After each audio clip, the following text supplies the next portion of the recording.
Taigi laba diena visiems susirinkusiems į Lietuvos edukacinių tyrimų asociacijos organizuojamą 37-ąjį edukacijos forumą Edukologija Lietuvai – moksliniais tyrimais grįsto ugdymo ir švietimo link. Šios dienos forumą moderuos profesorė daktarė Ilona Klanienė, Klaipėdos universitetas, ir aš Brigita Kairienė, Mykolo Riomerio universitete. Šios dienos forumo tema – pedagogų smurto patirtys švietimo įstaigose. Tema turbūt kiek neįprasta. Mes dažniausiai sutinkame tyrimus ir gana išsamius ir gana daug, kuriuose nagrinėjamas yra smurtas prieš vaikus ar prieš moksleivius. Ir tai yra natūralu, todėl kad mes kaip valstybė įsipareigojame užtikrinti vaiko teises ir sudaryti visas įmanomos galimybės vaikui augti ir vystytis. Tačiau tam, kad tokius tikslus pasiektume, labai svarbu, kad atsakingiai, tai yra suaugusiai, pradedant tėvais ir toliau kalbant apie švietimo sistemos dalyvius ar kitus su vaiku susijusius asmenys, labai svarbu, kad tie žmonės turėtų tinkamą aplinką ir tinkamas galimybės maksimaliai padaryti viską, kad sąlygos vaikui vystytis būtų užtikrintos. Ir tai ne šiaip savo sąlygos, tai kalbant apie mokyklą, tai yra labai rimti įsipareigojimai, kurie susiję su konkrečiais rezultatais. Todėl mokytojų, pedagogų savijauta, būsena arba, kitaip sakant, sąlygos dirbti yra labai nepaprastai svarbios, nes nuo jų priklauso ir galutinis tikslas, tai yra vaiko ugdymas. Todėl labai su nekantrumu dideliu laukiu šios dienos tyrimo pristatymo ir žodį perduodu savo kolegijai, gerbiamai Ilonai. Labą dieną, sveikinuosi iš vakarėjančios jau, kaip matot, Klaipėdos, iš Klaipėdos universiteto. Iš tikrųjų, pritariu prieš tai kalbėjusiai kolegijai, kad daug metų Lietuvoje ir visam pasaulyje vykdomi tyrimai būtent mokinių patyčių, kitaip sakant, tarp mokinių patyčių srityje. Aišku, siekiant užtikrinti mokinių saugumą. Tačiau jau kaip ir nebereikia įrodinėti, kad palankios ugdymuisi aplinkos kūrimas iš tikrųjų priklauso nuo visų mokyklos bendruomenės narių saugumo. Visų tai reiškia ir vaikai, ir tėvai, ir mokytojai, ir pagalbos specialistai, ir apskritai visas personalas. Tai iš tikrųjų aš jau 10 metų daugiau padėjau vykdyti mokykloms Solvėjaus patyčių prevencijos programą. Tai mano galva labai puiki programa. Ir dėl to labai gerai esu susipažinusi su tikrai garsiu Skandinavijos mokslininku Dan Olviju, kurių tyrimų pagrindų iš tikrųjų buvo daugiausiai ir kūriamos smurto prevencijos programos. Tai susipažinus su tyrimais, galiu daryti vieną esminę išvadą, kad siekiant užtikrinti saugumą mokykloje mokinių, tai iš tikrųjų labai svarbu visų mokyklos bendruomenės narių, labai aš tą pabrėžiu visų, tai reiškia personalo, pradedant, sakykime, valytoją, baigiant mokyklos direktoriumi, vienodas reagavimas į smurtą.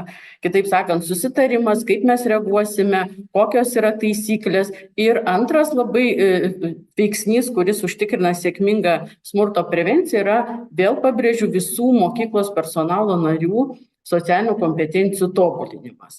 Tai kaip ir minėjau, iš tikrųjų labai daug ta linkme yra tyrimų, kai mes analizuojam mokinių patyčių situaciją, tačiau tikrai šiandien irgi pati su nekantrumu laukiu tikrai tokia tema, būtent mokytojų smurto patirtis. Dažnai girdimi žiniasklaidos, man pačiai kaip teko važinėti po mokyklas, tarsi pavieniai žmonės kalba, bet tarsi ir bijo tuo pačiu kalbėti. Tai turbūt nesumeluosiu, kad šiandien Lietuvoje tikrai toksai vienas gal pirmųjų tyrimų toj kryptyje apimančių tikrai visos Lietuvos populiaciją. Tai labai bus džiugu pasiklausyti ir aišku tikiuosi, kad galbūt čia ir bus tas startas kurti būtent mokytojų smurto prevencijos programas remiantis moksliniais tyrimais. Tai kaip ir minėjau, iš tikrųjų labai svarbios yra taisyklės, susitarimai, tai čia mes vėl esam savotiškai šiandien tokia virtuali bendruomenė, Tai aš tiesiog priminsiu, jūs puikiai žinot, tiesiog dar sykį, kad visiems būtų mums taip saugiau ir sklandžiau bendrauti, nes turim 2 valandas, tą ribotą labai laiką. Tai mes turėsim pranešėjų ir diskutantus, mes juos išsamei pristatysim vėliau. Tai norėjau paprašyti, tiesiog drąsiai galite ir po pranešėjo, ir po diskutantų užduoti gyvai klausimus arba rašyti į pokalbių kambarį. Tik toks prašymas mūsų jau abiejų, nes mes pasikalbėjom, kad adresuotume. Tai bus tiesiog sklandžiau, greičiau, kam konkrečiai adresuojat klausimą. Jeigu adresuojat, galbūt visiems. Taip pat iš tikrųjų labai svarbu vėl, kad mes matytumėm, kas nori pasisakyti, tiesiog pakelkite tą virtualią ranką ir pridėkit ir mes tada matysim, atreaguosim ir aišku, kaip minėjau, peržiūrėsim klausimus pokalbių kambaryje. Be abejo, vėl dėl laiko stokos mes iškart atsiprašom, galbūt nereikės šito, bet kartais tenka riboti klausimus, nes pasižiūrim pagal laiko, tokia tema labai jautri, aktuali, tai tiesiog nesupykit, jeigu jau bus daug klausimų ir mes jau sakysim, kad priminsim laiką. Taip pat, aišku, atsijungkit, kai nekalbam garsą, nes po to ir patys nesmagiai jaučiamės ir šiek tiek trikdom tą žmogų, kuris kalba. Ir tiesiog vėl primenu, kad forumas įrašomas ir įrašas bus publikuojamas Lietuvos edukacinių tyrimų asociacijos puslapį ir transliuojamas YouTube kanalu. Tai turbūt jokius susitarimus bendrus pasakiau, galbūt jeigu iškils. Tai dabar iš tikrųjų su malonumu noriu pakviesti Mykolo Riomerio universiteto žmogaus ir visuomenės studijų fakulteto edukologijos ir socialinio darbo instituto profesorių daktarą Romą Prakapą. Aš dar atsimenu, buvau doktorantė, jau tada man buvo labai įdomu, būtent tyrimai, kas susijęs su agresyviu paauglių elgesiu ir matom, lektorius ir toliau gilina tą linkme savo tyrimus. Tai prašom labai, profesorių, kviečiam pristatyti pagrindinį pranešimą. Dėkui labai, tai galbūt aš iš karto ir bendrinu savo kompiuterio ekraną, kad puikiai matytųsi visiems, tikiuosi viskas puikiai matosi. Taip matosi. Tai dar kartelį laba diena visiems susirinkusiems tiesiogiai dabar ir galbūt per Facebooko platybės pasiekiamiems klausytojams. Tai aš turiu šiandieną galimybę pristatyti tikrai įdomų tyrimą mūsų manymu, kuris tikrai toks rezonuojantis mūsų visuomenėje, nes kaip šio forumo moderatorės pristatė, kad smurto patyčių klausimai labai dažnai yra gvildenami nagrinėjant vaikų tarpusavio santykius. Mūsų tyrėjų grupė, kurios sudėtį dabar kaip tik jūs savo ekranuose ir matote, žiūrėdama į tą agresyvaus elgesio mokyklose, įvairias jo apraiškas, jų įvairovę, bandom žiūrėti truputį kitų kampų, tai yra mokytojo patiriamas smurtas. Kai sakau mokytojo, tai turiu tą, sakykime, truputį platesnį apibrėžtį šiame žodyje, nes po šiuo terminu mes taip apibendrintai vadinam ir pagalbos specialistus, ir mokyklos vadovus, ir visus tuos, kurie dirba pedagoginį darbą švietimo įstaigose. Šis tyrimas yra atliktas Lietuvos švietimo ir mokslo profesinės sąjungos užsakymu.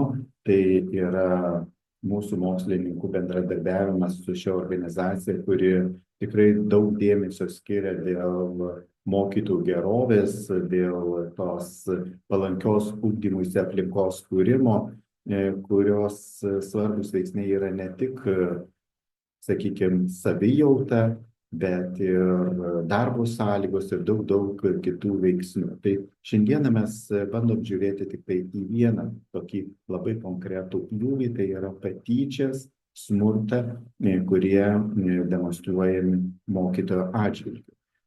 Dabar tyrimas visas buvo atliekamas visus 23 metus, pradedant, tarkim, nuo tradicinių šaltinių analizių, vėliau remintis validuotomis skalėmis, tai daugiamatė mokytojų viktimizacijos skale, patyčių patirčių įvertinimo skale, mokytojų santykių kokybės skale, pozityviosios praktikos vertinimo skale, smurto prevencijos ir pagalbos patyrus smurtą skale, tarptautiniais traumų klausimynais, pasitenkinimo gyvenimo skalėmis. Buvo sukurti ir naujai validuoti instrumentai Lietuvos kontekste ir skalių vidiniai suderinamumai taip pat buvo patikrinti, jų suderinamumo koeficientai iš ties yra labai aukšti. Krombacho alfa koeficiento reikšmės yra kiek didesnis nei 90-osios, tai, sakykime, tie moksliniai parametrai, jie iš tiesų kalba, kad skalės tikrai buvo tos, kurios matuoja būtent tai, ką ir turėtų matuoti. Dabar, kaip matote, tyrime dalyvavo tikrai didelis, gausus respondentų būrys. Pavyko pasiekti virš 1100 Lietuvos įvairiausiose švietimo įstaigose dirbančių darbuotojų ir surinkti duomenis, tai tarp jų buvo 1059 moterys, 85 vyrai, keletas asmenų nenurodė savo lyties, bet mes matome tas proporcijas, kurios iš esmės ir atspindi tą realų šiandieninį, sakykime, populiacijos pasiskirstimą, kai mes kalbam apie pedagogus. Taip pat mes matom, kad mūsų tyrimo dalyvių amžiaus vidurkis yra maždaug 51 metai, pati amplitudė nuo 20 iki 72 metų amžiaus grupėje buvo, dauguma yra miestuose dirbantys arba save pristatantis kaip miestuose dirbantis. Pagal jų amžiaus grupės, tai kaip ir minėjau, tas vidurkis yra 51 metai, bet galbūt ne visiškai atitinka Lietuvos populiacinį tą pasiskirstimą vyriausiosios grupės pedagogų dalis, kurių galbūt mažesnė dalis atsakinėjo į klausimus, bet statistiškai didelio poveikio tyrimo rezultatams tikrai neturėjo. Dabar mes matome ir į tuos stažus, tai kokio stažo pedagogai dalyvauja tyrime. Tai tyrime dalyvauja tikrai labai atitinkantis tas šiandieninės realijas žmonės, kadangi didžiausia dalis yra tų, kurie turi didžiausią pedagoginę patirtį, tai būtent viskas ir labai įdomiai sukrito, kad galėtumėm pasižiūrėti į tuos duomenis, nes mes matome tarp savo tyrimo dalyvių, pavyzdžiui, 44% metodininkų, 36% vyresniojo mokytojo ir taip toliau, pagal kvalifikacinės kategorijas. Na, o jeigu žiūrėtumėm pagal užimamas pareigas, tai vėlgi pasiskirstimas didžiausias yra mokytojai dalykininkai, tai yra ta didžioji kritinė masė, su kuria mes susiduriam. Tyrimo metu mes tyrimą modeliavom keliais pjūviais. Žinoma, tas edukologinis, psichologinis aspektas mums buvo galbūt esmingiausi, svarbiausi, bet mes pradėdami tyrimą pirmiausia pabandėme pasižiūrėti ir į teisinę aplinką. Nes natūralu, kad su darbo santykiai susiję klausimai, jie nėra tokie paprasti, lengvai sprendžiami, žiūrint vien tik tai iš pedagoginio ar psichologinio taško. Pasižiūrėjus atidžiau į teisinę visą aplinką Lietuvoje, mes matom, kad tiesiog esamas teisinis reguliavimas neužtikrina pedagogų ir kitų švietimo įstaigų darbuotojų, kurie nukenčia nuo mokinių ar tėvų demonstruojamo smurto pakankamos jų teisių gynimo situacijos. Ir neretai tyrimo metu išaiškėja tokie momentai, kad daug kas priklauso nuo mokytojo paties emocinio ir finansinio ryžto ginti savo garbę, orumą, atsispirti tiems smurto poveikiams. Ir mes darom tikrai ne vieną įžvalgą kuria ir dalinomės su įstatymų leidėjais ir su švietimo politikos formuotojais, kad būtina aiškiau apibrėžti pačią smurto sąvoką, nes vėlgi smurto sąvoka skirtingais šaltiniais remintis, jinai šiek tiek skirtingai yra pristatoma ir šitoje vietoje mums reikėtų į tai irgi atkreipti dėmesį, nes mes realiai stokojame to susitarimo, išgryninimo, kas tai yra. Dabar jeigu žiūrėti jau konkrečiai į tyrimo empirinius radinius, ką mes radome, tai mes matėme, kad viena iš pačių didžiausių grupių, kur mokytojai patiria smurtą, tai yra tas socialinis smurtas, kuris yra patiriamas iš mokinių. Tai kaip pavyzdžiui, mokinių kurstymas, mokytojo neklausyti, sakyti kažkokius blogus dalykus, griauti jo reputaciją, platinti galbūt gandus, skleisti įvairias apkalbas. Ir vėlgi, jeigu dar giliau žiūrint į šiuos socialinio smurto atskirus komponentus, tai pati didžiausia dalis atsakymų veda link to, kad apie 45% siekia ir kursto neklausyti mokytojų, kaip pati tokia kritinė masė. Antroje grupėje mes matome tą verbalinį smurtą, kuris turi savo vėlgi tam tikrus atspindžius. Jeigu konkrečiai per kiekvieną eiti smurto tą trauminį patyrimą ir tas formas, kurios yra išėjusios, tai mes čia galime pamatyti, sakykime, ir tą kokybinio tyrimo elementą, nes mūsų tyrimas susidėjo iš kelių dalių. Buvo kiekybinės skalės ir buvo kokybiniai klausimai, kurie leisdavo atskleisti savo asmeninės trauminės patirtis, įvertinant poros mėnesių periodą tyrimo atlikimo metu. Ir mes vėlgi, pavyzdžiui, dabar kalbant apie fizinį smurtą, kurio vidurkis tų patirčių nėra, sakytume, labai aukštas lyginant su visomis kitomis patirtimis, bet bendroje sumoje paėmus fizinis smurtas sudaro beveik 3% visos smurto raiškos. Ir čia pateikiamos konkrečios trauminės patirtys, jos rodo apie konkretaus fizinio veiksmo siekiant sužaloti, naudojant kažkokius pavojingus daiktus, pavyzdžiui, peilius, kažkokius tyčinius daiktų gadinimus, rūbų darkymus, išpurvinimus, stumdymus.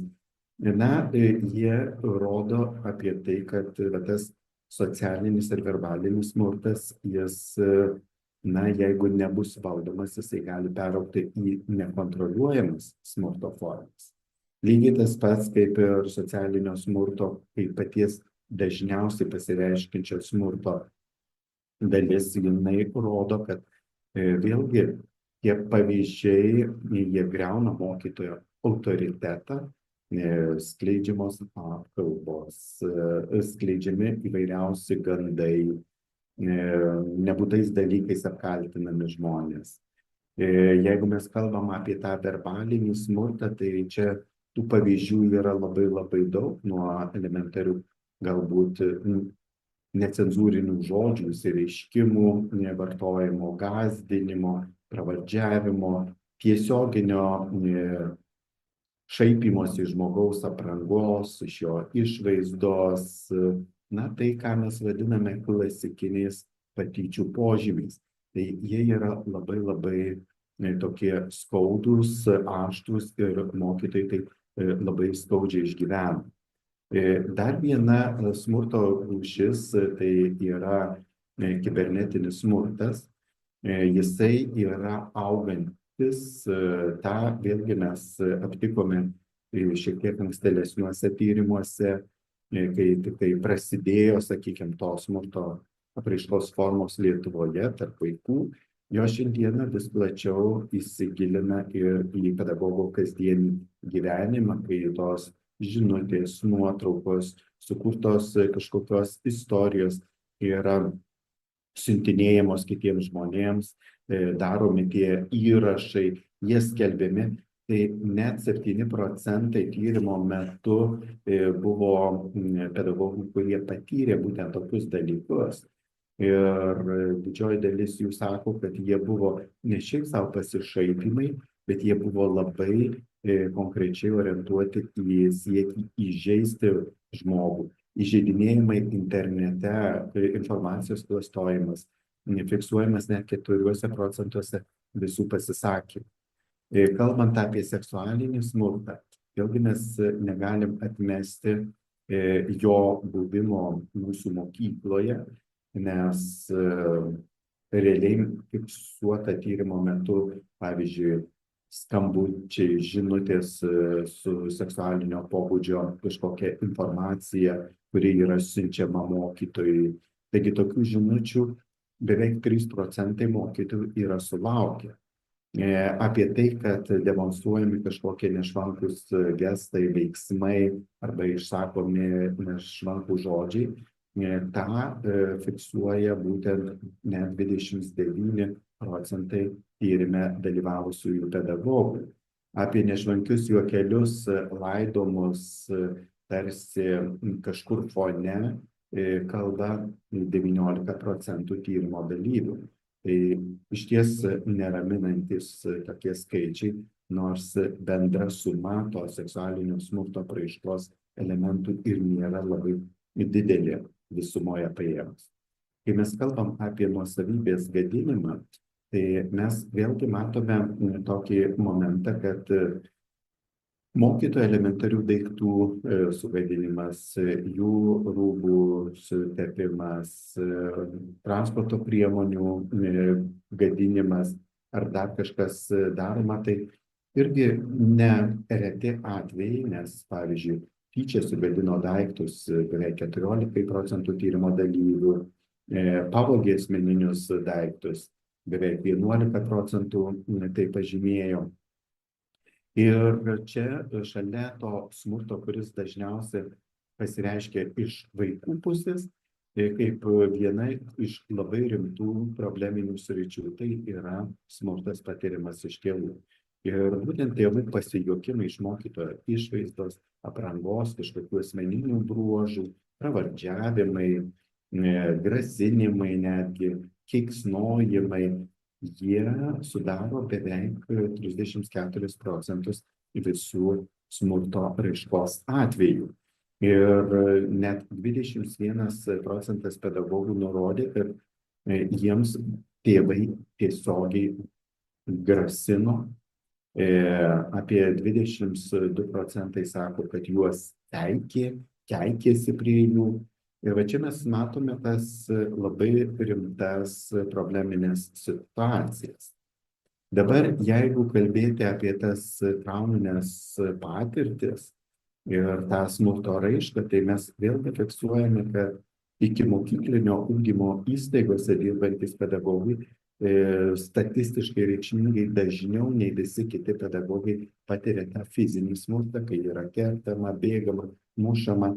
Na, tai kartais bandom susijęti su tuo hiperaktyviu jaunesniu amžiumi, kuris dar galbūt stokoja kažkokių socialinių įgūdžių, bet mes matome ir kitus nerimą keliančius signalus, kaip pradinio ugdymo mokytojai dažniausiai tampa tais, kurių daiktai yra gadinami, pavyzdžiui, sunaikinama tai, ką jisai pasidėjęs ant stalo, ištepami jo rūbai ar panašūs dalykai.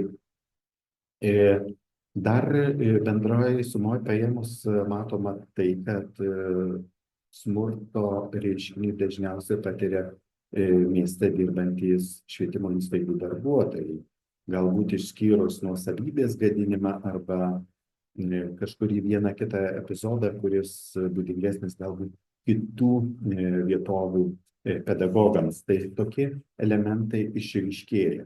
Ir šalia vaiko, šalia tėvų smurto prieš mokytojus, mes matom, kad yra probleminiai laukai, labai ryškus probleminiai laukai ir kai mokytojas, pedagogas patiria smurtą iš savo kolegų, ir iš vadovų. Ir čia jau labai rimta problema, kurią tomis paprastomis pedagoginėmis priemonėmis niekaip negali spręsti. Ir šioje vietoje mes matėme didelį poreikį tam tikro galbūt ir įstatyminio koregavimo, apibrėžiant smurtą kaip itin reikšmingą veiką, į kurią jau reikėtų šiek tiek didesnės atidos ir iš įstatymo leidėjo pusės. Dabar, kai mes kalbam apie konkrečias patyčių patirtis mokyklose, tai vėlgi mes tyrimą atlikdami išskiriame keletą pjūvių. Pavyzdžiui, mokytojas pats patyčių fakto liudininkas ar mokytojas turintis patirtį iš vaikystės atsineštą, kaip išmokto elgesio tam tikrus epizodus. Tai mus ganėtinai neramina keletas tokių momentų. Nors mokytojai dažniausiai fiksuoja, kad jiems teko matyti, kaip tėvai tyčiojasi iš mokytojų, bet nemažiau nerimą kelia ir tai, kad mokytojai 5/5 tyrimo dalyvių fiksuoja, kad jie mato, kaip mokyklos administracijos darbuotojai tyčiojasi iš mokinių, arba kaip mokytojai tyčiojasi iš mokinių, arba kaip iš mokytojo tyčiojasi administracijos darbuotojai. Tai vienareikšmiškai rodo tam tikrą kultūros, patyčių kultūros stiprų įsišaknyjimą mokyklos viduje. Ir mes kartais bandome gesinti gaisrus, kuriuos bando mums kažkas primesti iš išorės, bet mes jau esam tą gaisrą uždegę viduje mokyklos. Tai iš tiesų labai neraminantys signalai, nes kas 5 mokytojas, sakykime, jis mato tokį vaizdą kasdien ir kai vėliau mes pamatom, kad ne visuomet jie į tai reaguoja. Pavyzdžiui, mokytojai neretai atsineša tuos išmoktus elgesius. Beveik 37% mokytojų, kurie nurodė, kad iš jų buvo tyčiojamasi mokykloje tyrimo atlikimo metu, fiksavo, kad kai jie buvo mokiniai, iš jų mokykloje mokytojai taip pat tyčiojosi. Šioje skaidrėje jūs matote vieną momentą, kad mokytojams kaip liudininkams yra tekę matyti, kaip mokytojai tyčiojasi ir dažniausiai mokytojus įstoja patys mokytojai. Bet, pavyzdžiui, kad užstotų, pavyzdžiui, tėvai mokytojus arba administracijos darbuotojai, tai yra mažiau nei pusė visų atvejų, kas vėlgi turėtų mus neraminti, nes vėlgi, kaip vėliau tyrimo eigoje mums išryškėjo, kad mokyklos turi susikūrusios įvairias tvarkas, bet dažniausiai tos tvarkos yra tik tai popierinės. Jeigu žiūrint į kitą momentą, kiek jie patys užstoja tuos, iš kurių jie yra kažkieno tyčiojamasi, tai dažniausiai mokytojai užstoja kitus mokytojus, kai bando mokiniai tyčiotis, tai dažniausiai atvejai. Bet jeigu mes matome, kad tyčiojasi iš mokytojo administracijos darbuotojas, tai šitoje vietoje pats rečiausias atvejis, kada mokytojas ryšis užstoti ir stabdyti tokią patyčių kultūros grandinėlę plintančią mokyklą. Kai mokytojai tyčiojasi, kai mokiniai tyčiojasi vieni iš kitų, tai teko matyti praktiškai visiems. 92% mokyklose mato tokius vaizdus. Vadinasi, nereikia būti labai dideliu prevencinės pedagogikos ar socialinio ugdymo specialistu, kad prisimintum Alfredo Bandūros teoriją, kalbančią apie tai, kad elgesys yra išmokstamas. Ir tai yra akivaizdus pavyzdys, kaip mes tai darome. Ne? Ar mes sulaukėme pagalbos? Vėlgi, kaip minėjau, iš administracijos darbuotojų mes mažiausiai sulaukėme pagalbos. Dabar jeigu pasižiūrėti konkrečiai į santykių kokybę, tai mus labai stipriai suneramino vienas faktas, kad patys mažiausi įverčiai, patys mažiausi rodikliai yra tose skalėse, kai mes matuojame savijautą.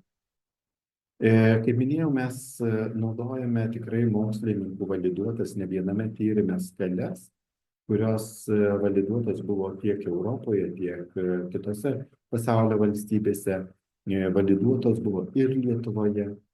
Tai reiškia, tos skalės iš tiesų matuoja tai, ką turi matuoti. Ir kalbant apie patyčias, mes nesuprantame vieno labai svarbaus momento - žmogaus savijautos.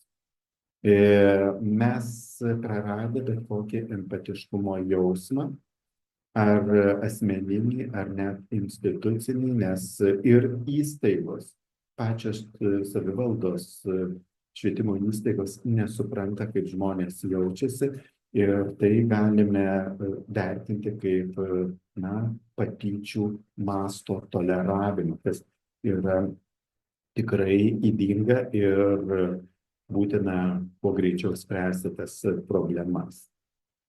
Atskira mūsų klausimyno dalis buvo skirta tam, kad mes pabandytumėm įvertinti, kokios pagalbos mokytojai susilaukia, kai jie patiria smurtą.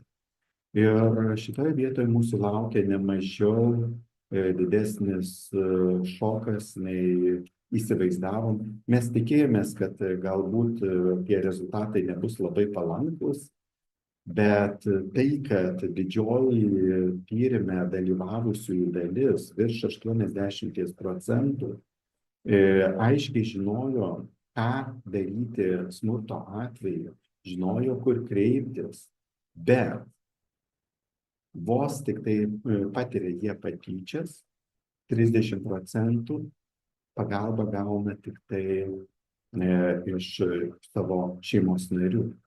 Iš mokyklos vadovų pagalbos nesulaukia. Sulaukia pagalbos gerokai mažiau. Ir dar didesnė dalis apskritai net nesiruošia kreiptis į mokyklos vadovą. Ir va čia mes jau pradedam kalbėti apie tą išmoktą bejėgiškumą. Mane muša, pavyzdžiui, ir aš geriau nulenkęs galvą eisiu ramiai kažkur šluostytis ašarų, bet nesikreipsiu, kad nepatirti dar kažkokio pažeminimo ir kažkokių kitų dalykų. Ir tik šiek tiek daugiau nei 1/5 apklaustųjų nurodė, kad patirtos smurto kažkokios atakos, tie smurto atvejai buvo paviešinti. Tačiau 2/5 apskritai nekalba apie tai, kad mokykla apie tai skleidžia kažkokią žinią, bent jau prevencinę. Tiesiog jinai yra nutylima. Taigi, sprendžiant smurto ir patyčių prieš mokytojus problemas, tie parengti teisės aktai, mokyklose pasitvirtintos tvarkos, jos iš esmės neegzistuoja. Nors, kaip minėjau, mokytojai jas tarsi žino, bet jos nerodo to, ką turėtų rodyti. Dabar, kai mes kalbame apie tyrimo dalyvių savijautos vertinimą, tai vėlgi mes kalbam apie tai, kad tyrimo metu išaiškėja, jog norint įveikti patyčių prevenciją, mes ją turime spręsti kompleksiškai. Tai šitoje vietoje mes remdamiesi psichologų sukurtomis skalėmis, skirtomis pasitenkinimo gyvenimo veiksnių analizę, mes vėlgi atlikome struktūrinį modeliavimą savo kiekybinių duomenų ir gavome tam tikrus modelius, kurių taikymas mūsų manymu galėtų padėti išspręsti tam tikras problemas, užkardyti jas ir galėtų jos prisidėti prie sėkmingo prevencinės veiklos, prevencinių programų parengimo ir įgyvendinimo švietimo įstaigos. Nes mokytojų pasitenkinimą gyvenimu teigiamai prognozuoja Pirmiausia, darbo prasmė, geri santykiai su mokiniais, geri santykiai su švietimo institucijomis, geri santykiai su kolegomis ir neigiamai prognozuoja būtent neigiamą emocinę savijautą paskutiniuoju periodu bei patiriamas neverbalinis smurtas iš mokinių pusės. Tai yra labai labai svarbus momentai, kuriuos mes turim mąstyti, galvodami apie tai, ką mes galėtumėm stimuliuoti, paskatinti ir kurioje vietoje mums būtina sunerimti ir preventyviai imtis veiksmų, kad ta neigiama emocinė savijauta toliau būtų puoselėjama. Vėlgi grįžtant prie anksčiau rodytų duomenų, kalbant apie jauseną, mes dažniau turėtumėm atlikti apie tai savo tyrimus ir į tai atkreipti dėmesį. Mokytojų neigiama savijauta pastaruoju metu labiausiai susijusi su patirtu tuo neverbaliniu smurtu iš mokinių, su potrauminiu stresu ir mokytojų vaikystės patirtimis, o neigiama savijauta dar gali padėti sumažinti būtent tie teigiami aspektai, pasitenkinimas gyvenimo apskritai, įkvėpimas darbe, kad aš turiu galimybę skleistis, realizuoti, kad aš galiu kurti, būti kūrybiškas, kad aš galiu palaikyti, puoselėti, sakykime, tuos teigiamus, pozityvius santykius su savo mokiniais. Ir tyrimo metu atlikus nepriklausomų imčių palyginimą, paaiškėjo, kad mokytojų patiriamas smurtas mokykloje atsispindi daugelį jų gyvenimo ir funkcionavimo sričių. Mokytojai, kurie patyrė daug smurto mokykloje, tai patiriančių grupiai, jeigu mes ją tokią išskirtume, tai jie statistiškai reikšmingai pasižymėjo prastesniais santykiais su mokiniais, su kolegomis, vadovais, švietimo įstaigų darbuotojais, prašiau vertino savo patirtis mokykloje, tokias kaip pavyzdžiui mokytojo orumas, pagarba vienas kitam, pagalba, rūpinimasis vienas kitu, veiklos prasmė, ką jisai daro, įkvėpimas, pasižymėjo mažesniu arba gerokai prastesniu pasitenkinimu apskritai gyvenimu. Nuolatos jautėsi pavargę, nusivylę, jų emocinė savijauta buvo pažeista ir psichologai čia įžvelgė didesnį potrauminio streso lygį. Taip pat buvo labai dažnai patyčių fakto liudininkai mokykloje, turėjo labai didelės tas patyčių patirtis iš vaikystės ir taip toliau ir taip toliau.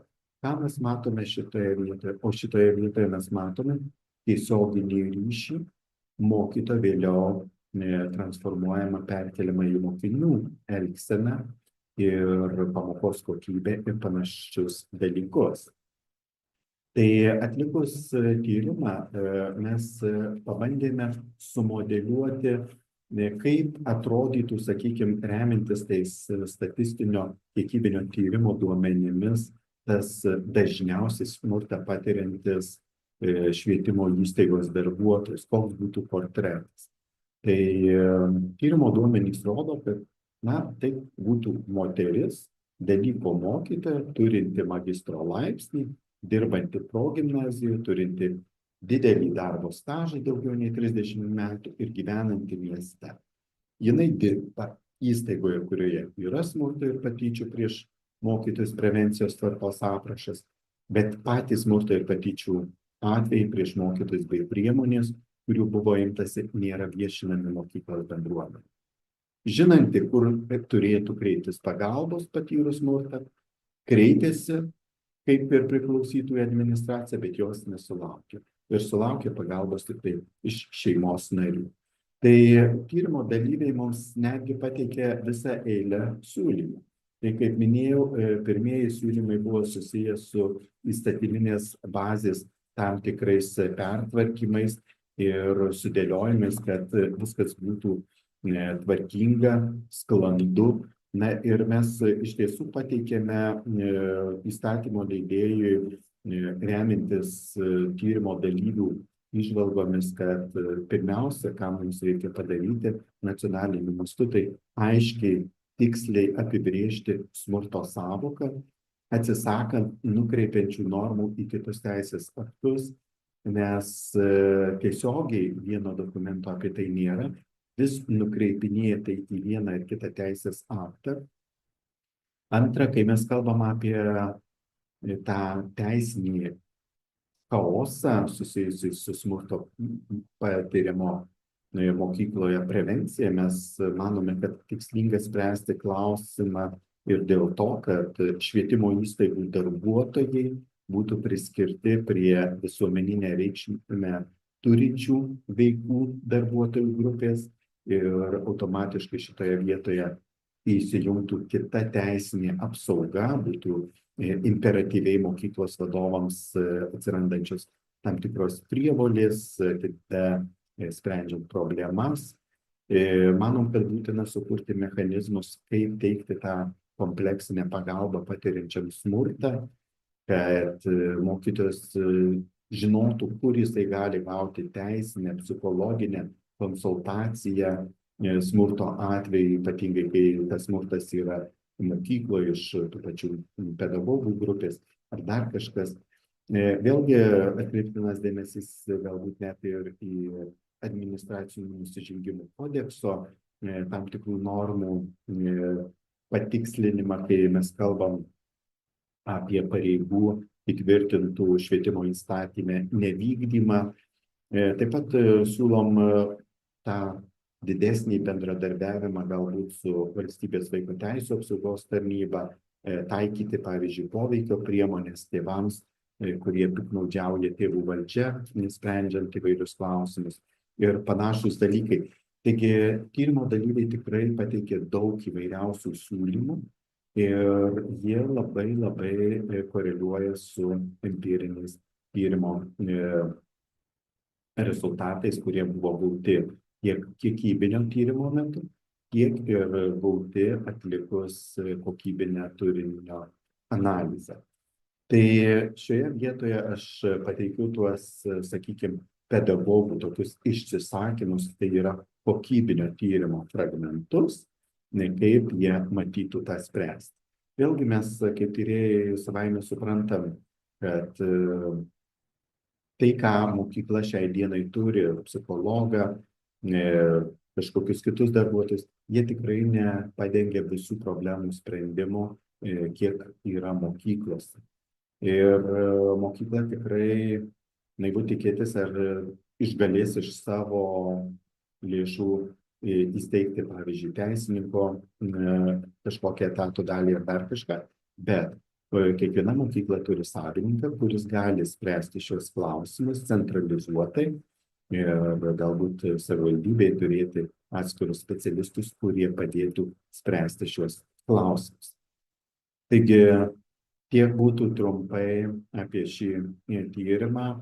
Kaip minėjau, tyrimą, kuris buvo atliktas Lietuvos bendradarbiaujant kartu su Lietuvos švietimo ir mokslo profesinė sąjunga ir būtent jų iniciatyva, jų įžvalgomis ir buvo paremtas pirmasis žingsnis atliekant šį tyrimą. Tai būtų tiek trumpai apie tyrimą. Ačiū labai. Labai ačiū gerbiamas Romai už tokį išsamų radinių pristatymą ir ne tik pačių radinių, bet ir išsamius komentarus. Tiesą pasakius, aš esu apstulbusi. Žinoma, kad buvo tokių prielaidų, įtarimų, kad galimai, ten nėra viskas gerai, kalbant apie mokytojų savijautą, bet kad jie blogai, tai net neįtariau. Ir pirma mintis įklausant tokia buvo, kad galimai tai ir yra kažkokios pirminės priežastys, kurios gali paaiškinti problemas mūsų švietimo sistemoje, kalbant apie bendrą ugdymo mokyklą, tai yra ir mokytojų profesijos nepopuliarumas, kai mažėja tų mokytojų, jų kritiškai, katastrofiškai trūksta mokytojų, amžiaus vidurkis senėja ir naujais nepasipildo, mokytojų, santykius su tais mokytojais vėlgi gerbiamas Romas kuo puikiausiai atskleidė, kad yra tarpusavio ryšys. Jeigu mokytojas blogai jaučiasi ir jisai yra įsitempęs, jisai nervingas, tai savo tą emociją ir savo nepasitenkinimą tam tikrą prasme perduoda mokiniams, kur vėlgi jie atitinkamai pagauna tą emociją ir toliau tai tęsiasi be galo ir negali susikaupti pagrindiniam dalykui, dėl ko ta mokykla yra, dėl to ugdymo plačiaja prasme. Arba kažkokių tai, konkrečių dalykų, tai yra mokinių rezultatai, tie pasiekimai, kurie kasmet yra viešinami ir tikrai ten negalime pasidžiaugti ir didžiuotis, kad Lietuvos mokiniai, turi aukštus pasiekimus, nes vėlgi galimai viena iš priežasčių yra va, būtent šitos problemos, kurias gerbiamas Romas su kolegomis tyrėjais ir atskleidė. Tai tiesą pasakius, aš esu apstulbus, bet džiaugiuosi, kad tą išgirdau, nes tai, gaunam tiesiog labai daug atsakymų. Ir norėčiau pakviesti, kol ką tyrimas pristatytas, gal yra norinčių iš auditorijos paklausti, taigi tikrinu, ar kas nors nepakėlė ranką. Ir lygiai taip pat nematau susirašinėjimo skiltyje jokio klausimo. Tai dar šiek tiek lukteliu, gal kažkas ryžtųsi paklausti. Na kągi, jeigu ne, vis tik dar tik tai mūsų, išklausėme tik tai tyrimą ir diskusija tik prasidės. Dabar norėčiau pristatyti diskusijos dalyvius. Tai Egidijus Milešinas, Lietuvos švietimo ir mokslo profesinės sąjungos pirmininkas. Daktarė Jolanta Navickaitė, Švietimo mokslo ir sporto ministerijos ugdymo departamento vadovė. Daktarė Aistė Bakaitytė, Mykolo Riomerio universiteto psichologijos instituto dėstytoja ir taikomosios psichologijos laboratorijos mokslininkė. Norėčiau užduoti pirmąjį klausimą, kurį adresuočiau gerbiamam Egidijui Milešinui. Kokios yra pedagogų ir kitų švietimo įstaigų darbuotojų patirčių patirtys švietimo įstaigose? Sveiki, kolegos. Dėkuoju už gerbiamui profesoriui Romui už pristatymą, kurį mes jau pernai mūsų konferencijoje irgi išklausėm ir per tą laikotarpį yra padaryti tam tikri žingsniai, judant į priekį, pradedant spręsti tas problemas. Tikriausiai visi suprantama, kad tokių lygių problemos nėra išsprendžiamos čia ir dabar. Ir mes, kada pradėjom bendradarbiauti su kolegomis iš Mykolo Riomerio universiteto, užsibrėžėm tokį tikslą, kad jeigu per 5 metus judėdami, spręsdami šitas problemas, mes pajudėsim į priekį ir po 5 metų bus atliekamas panašus ar kažkas panašaus tyrimas ir rezultatai bus geresni negu yra šiandien vakar ir šiandien, tai jau bus kažkas, tai prasme, bus labai gerai. Apie patirtis, kokias pedagogai, ne tik pedagogai, bet ir bendrai darbuotojai, kurie dirba švietimo įstaigose, patyrė visų tų smurtų, psichologinis mobbingas, fizinis ir visoks kitoks smurtas, tai jau kalbama, manyčiau, nebe 1 dešimtmetį. Visai neseniai, nežinau, kaip čia tas veikia socialiniai medija, bet kai gavau kvietimą gerbiamos Odetos dalyvauti forume, kažkodėl man praktiškai tą pačią dieną Facebook'e iškrito priminimas, kai prieš 12 metų Lietuvos radijos ir Lietuvos televizijos buvo daromas panašus tyrimas apie situaciją, apie fizinį smurtą švietimo įstaigose. Tada irgi profesinės sąjungos, dar tada buvęs pirmininkas Eugenijus Sesnis, kalbėjo panašius pavyzdžius, ką tyrime fiksavo tyrimo dalyviai. Tai ir apie apspjaudymą, apie stumdymą, apie automobilių gadinimus ir panašiai. Tai situacija besikartojanti ne vienerius metus ir labai, sakykime, liūdna tai, kad jinai negerėjanti, o tas priveda prie to, ką ir jūs, gerbiama Brigita, minėjot, rezultatas, kad jauni mokytojai neteina, nenori būti pedagogai. Ir kiek teko bendrauti su jaunais mokytojais, kurie pradeda dirbti švietimo įstaigose ir kurie palieka švietimą mokyklas, padirbę pusmetį, metus, kai kurie net porą mėnesių, tai jų netgi ir atsakymas yra, kad per daug sudėtinga, per daug nesaugu ir netgi jau tas atlyginimas, koks jisai bebūtų, kad ir jisai yra didinamas, atlyginimas nėra motivatorius pirmoj vietoj būti mokytojui. Tai ta situacija ir matyt dėl to ir vyresni mokiniai mato, kas vyksta mokyklose, mato kokioje aplinkoje tenka dirbti. Aišku, reiktų pasakyti vieną, kad negalim suabsoliutinti. Nes čia, žinot, jeigu mes pradėsim jau kalbėti visiškai tokiom juodom spalvom, tai atrodys, kad jau švietimo sistema Lietuvoje, nežinau, nerašiau būdvardžių apibūdinti, kokios yra būklės, bet kad problemų daug ir kad jų yra pasitaiko praktiškai kiekvieną dieną ne vienoje 10 mokyklų, tai tikrai taip. Ir tos patirtys tikrai yra pačios įvairiausios, pradedant nuo tai, kas ir buvo paminėta, baigiant tuo,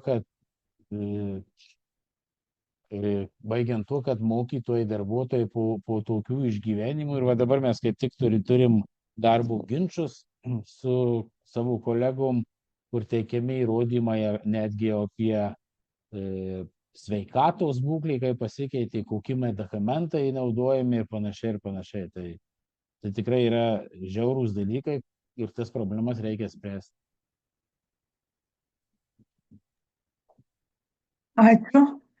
Gal kažkas norėtų iš diskutantų, tai yra pakviestinių svečių diskusijos šito klausimu pasisakyti. Kreipiuosi gerbiamą Jolantą arba gerbiamą Aistę. Kaip pakelti tą ranką, nes nepakėliau virtualios.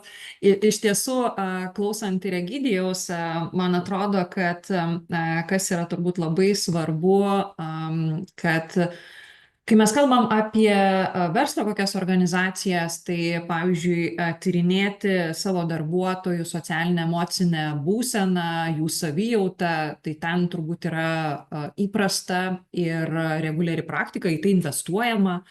Tačiau turbūt, kai mes kalbam apie valstybinės įstaigas arba apie net mokyklas, mes turbūt stokojam įpročio ir nuostatos, kad tyrinėti mokytojų arba mokyklos bendruomenės narių savijautą, kaip jie jaučiasi, su kuo jie susiduria, kokios yra aktualiausios problemos, mes turbūt šito įpročio neturime, jeigu atlieka tyrimus, tai turbūt klausimynus užpildom daugiau mažiau mechaniškai, per daug negalvodami apie tai, kad tai yra būdas kalbėtis. Ir man atrodo, kad, ką ir Egidijus sakė, turbūt nereikia suabsoliutinti, turim turbūt labai gražių pavyzdžių, kur mokyklos puoselėja ir patyčių netoleravimo kultūrą, patyčių visomis prasmėmis, tiek tarpusavio vaikų, tiek mokytojų ir mokinių. Ir sistemingai ne vieną dešimtmetį diegia prevencinės programas, mato tame prasme, bet turbūt yra ir mokyklų, kur ir kalbant ir apie mokyklų vadovų nuostatas, jos galėtų būti tobulintinos ir tas didesnis dėmesys pačios mokyklos tyrinėjimui turbūt būtų be galo svarbus, nes tai ir padėtų identifikuoti konkrečioje mokykloje probleminės sritis, probleminius taškus, kur tada jau pati mokyklos bendruomenė galėtų imti ir spręsti kai kuriuos aktualius klausimus, nelaukdami ten išorinės pagalbos arba kažkokio algoritmo arba teisės aktų, kurie pasakytų, kaip elgtis vienoje ar kitoje situacijoje. Tai man atrodo, kad labai svarbu apie tai atvirai kalbėtis ir nešti tokią žinią, kad normalu yra matuoti savo kaip organizacijos emocinę būklę mokykloje ir kad iš to gali gauti labai daug naudos, jeigu išmoksi atvirai kalbėtis apie konkrečias situacijas, konkrečias problemas ir neslėpsi, nes mokyklos, pripažinkim, stengdamosis išsaugoti gerą vardą visuomenėje, tėvų akyse, kartais linksta problemas slėpti, kad jos neišeitų į išorę ir tada viskas kaupiasi mokyklos viduje, kol ten pradeda sprogti kokie nors rimti į viešą erdvę išeinantis smurto atvejai ir tada mes pradedam diskutuoti ir kalbėtis, o kasgi tenais nutiko, bet tai problemos, kurios neatsiranda per vieną dieną, tai reiškia, kad tas pūlinys tiesiog buvo daugybę metų slopintas ir sprogo visiškai netinkamų kažkokiu tai elgesiu. Tai man atrodo, kad šitą žinutę labai svarbu stiprinti mokyklose. Labai ačiū, gerbiama Jolanta. Tai šiuo atveju mes puikų dalyką išgirdom, kad turbūt mes turėtume kalbėti ne apie mokyklą arba bendro ugdymo mokyklą kaip tokią esančią Lietuvoje kaip sistemą, bet daugiau apie atskiras mokyklas, nes vis tik, turbūt turim pripažinti, kad tokie dalykai, tai ką šiandien tyrėjai pristatė, tai vis tik susijęs su konkrečiom mokyklom. Tai reiškia, kad visų pirma, tai yra mokyklos vadovas užduoda toną, kaip jūs ir paminėjau, tai yra smurto netoleravimas, tarkim, patyčių netoleravimas arba kažkokios kultūros kūrimas. Ir tada, kai tokia yra nuostata, kai užduodamas toks tonas, tai tada ir visi atėję į mokyklą, pradedant aptarnaujančių personalų ir mokytojais, ir mokiniais, ir tėvais, visa bendruomenė, jinai žino tą nuostatą ir jinai atitinkamai elgiasi. Bet kai šito nėra, tai tada mes ir kaip tik matėm, kad iš ten, kur turėtų ateiti pirmiausia pagalba, nes vis tik tai yra didelė žmonių gausa vienoje vietoje ir tuo labiau, kad didžioji dalis jų yra mokiniai, kurie ugdymosi procese, tai reiškia, kad jie dar mokosi to tinkamo elgesio, gali būti visokiausių išpolių, tai yra natūralu turbūt būtų, nes jie bando savo ribas, ateina paauglystė ir kiti dalykai, bet pirmiausia pagalba turėtų ateiti iš administracijos, tai yra iš tos mokyklos sistemos sukurtos. Ir tais atvejais, kai matėm, kad pagalba, jeigu gauna, tai gauna tik iš šeimos narių, tai yra tikrai labai negeri dalykai. Ir tada turbūt tikslas yra identifikuoti tas mokyklas, kažkokiu tai būdu jas pasiekti, nes jeigu subendrintume, tai žinoma, kad kitos mokyklos sakys, tai kad mes viską ir jau padarė ir jau nuėjo į priekį. Tai čia yra tas identifikavimas tų konkrečių mokyklų turbūt ir bandymas jiem perduoti tą žinutę, kad vis tik pakeistų tą požiūrį. Labai ačiū ir tada matau kelią ranką, vėlgi tik Aistei duotume žodį. Taip, tai ačiū labai, kadangi pirmą kartą kalbu, tai labai padėkosiu už tyrimo inicijavimą. Man atrodo, tikrai ypatingai svarbi informacija šitame tyrime atsiskleidžia. Ir kaip ir ponas Egidijus minėjo, ar ne, tam prieš 12 metų jau buvo kalbama apie tam tikras užuominas, bet vis tik tai, kol tai nepavirsta tokiu apčiuopiamu procentu, kur iš tikrųjų čia ir imtis yra įspūdinga, ir kol tai juodu ant balto mes nematome, tai tada ir apie priemonės galima tik tokiu hipotetiniu aspektu kalbėti. Ir iš tiesų labai pritariu gerbiamos Jolantos išsakytoms mintims apie būtent mikroklimato tyrimus mokyklose. Kas yra vėlgi tas pats aspektas pasireiškia, ar ne? Kol visi tyli, o smurto atvejais, nesvarbu kokiame kontekste, jis visada yra taip šluojamas po kilimu, bandoma kažkaip nuslėpti, aukoms yra sunku apie tai kalbėti.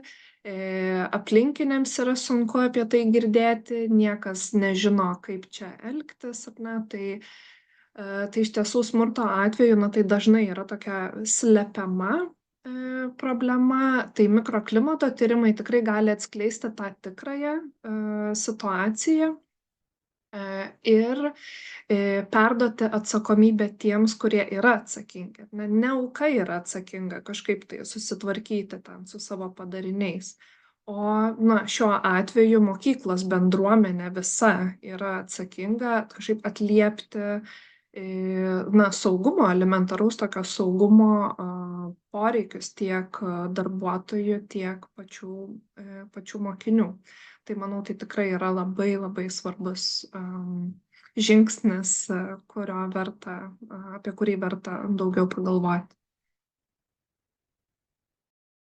Ačiū gerbiama Aiste, dar matau, Egidijus kelia ranką, čia turbūt naujai keliama ranka, prašau. Taip, aš tik norėčiau dar ir papildyti, jau kaip pradėjom plėtoti šią diskusiją apie tuos netliekamus tyrimus švietimo įstaigose lyginant su privačiu sektoriumi. Tai vienas dalykas, mes kaip profesinė sąjunga, profesinė organizacija tikrai gaunam nemažai nusiskundimų, skundų apie tai, kaip yra mobinguojami darbuotojai, kaip jie jaučia, kaip jie iš jų tyčios ir panašiai. Ir mes kada netgi prašom, net reikalaujam, raštu kreipiamės į steigėją, kad būtų atliekami mikroklimatų, kokie yra santykiai tose įstaigose, tai žinot, gaunam paprastą atsakymą ir labai, sakykime, net piktą ir nežinau, kokį žodį apibūdint. Pirmas dalykas, kai pasakau, kad net neturim mes neskirtas finansavimas tokiems tyrimams atlikti, tai nelabai man suprantama, kaip tai yra daroma, arba nenoriu dabar čia vėlgi apkaltinti kažko būtais ar nebūtais dalykais, bet dažniausiai yra pasakoma, kad jau tokie tyrimai kažkada buvo atlikti ir viską parodė, kad pas mus viskas yra tvarkoje. Ir šito vietoje pritarčiau Jolantai, kad jeigu jau atliekamas tas tyrimas, tai nėra tokio, švietimiečiai neturi ar tai pasitikėjimo, ar pas juos užaugus tokia vidinė baimė fiksuoti, išdėstyti, kokia yra reali situacija, arba jie net nepasižiūri rimtai į tuos tyrimus, numaudami ranką, kad pasakydami, kad nieko nuo to nepasikeis, viskas kaip buvo, taip ir yra.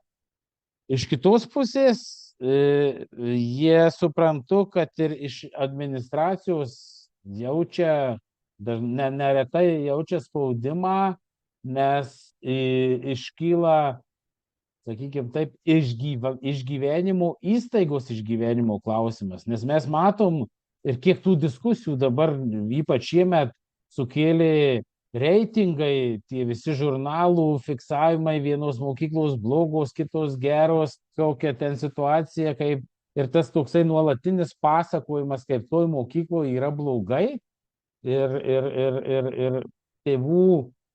tėvam parodant, kad reikia rinktis kitas mokyklas, automatiškai kiekvienas mokytojas, kiekvienas dirbantis vieno ar kito įstaigoje darbuotojas nori, kad jis turėtų tą darbą, jis nori turėti pajamas, nori išgyventi, dažnu atveju nutylimi tie dalykai. Tai va tas toks, sakykime, kaip ir būtų gerai, kad tai vyktų sistemiškai, galbūt reiktų galvoti apie tai, kad vyktų tie patikrinimai mikroklimato, tie tyrimai reguliariai kažkokią formą ir panašiai, bet kol kas dar mes to tikrai neturim ir nežinau, reikia galvoti, kaip judėti tą linkmę. Labai ačiū, gerbiamas Egidijau, už papildymą. Iš tikrųjų, vis beklausant, aš taip pat galvoju, ką čia galima būtų. Turbūt čia yra toksai požiūrio klausimas ir gal kai kuriais atvejais, naivumas, sakyčiau, jeigu galima tai pasakyti, tėvų, kad jeigu apie mokyklą nieko blogo neišgirsta, tai reiškia, joje viskas gerai. Bet iš esmės ar gali būti gerai? Kai mokyklos bendruomenė sudaro ten 800 ar 1000 mokinių, tai reiškia keliskart dar tėvų, giminių, artimųjų ir dar mokytojų kolektyvas ir pedagogų ir švietimo pagalbos specialistai.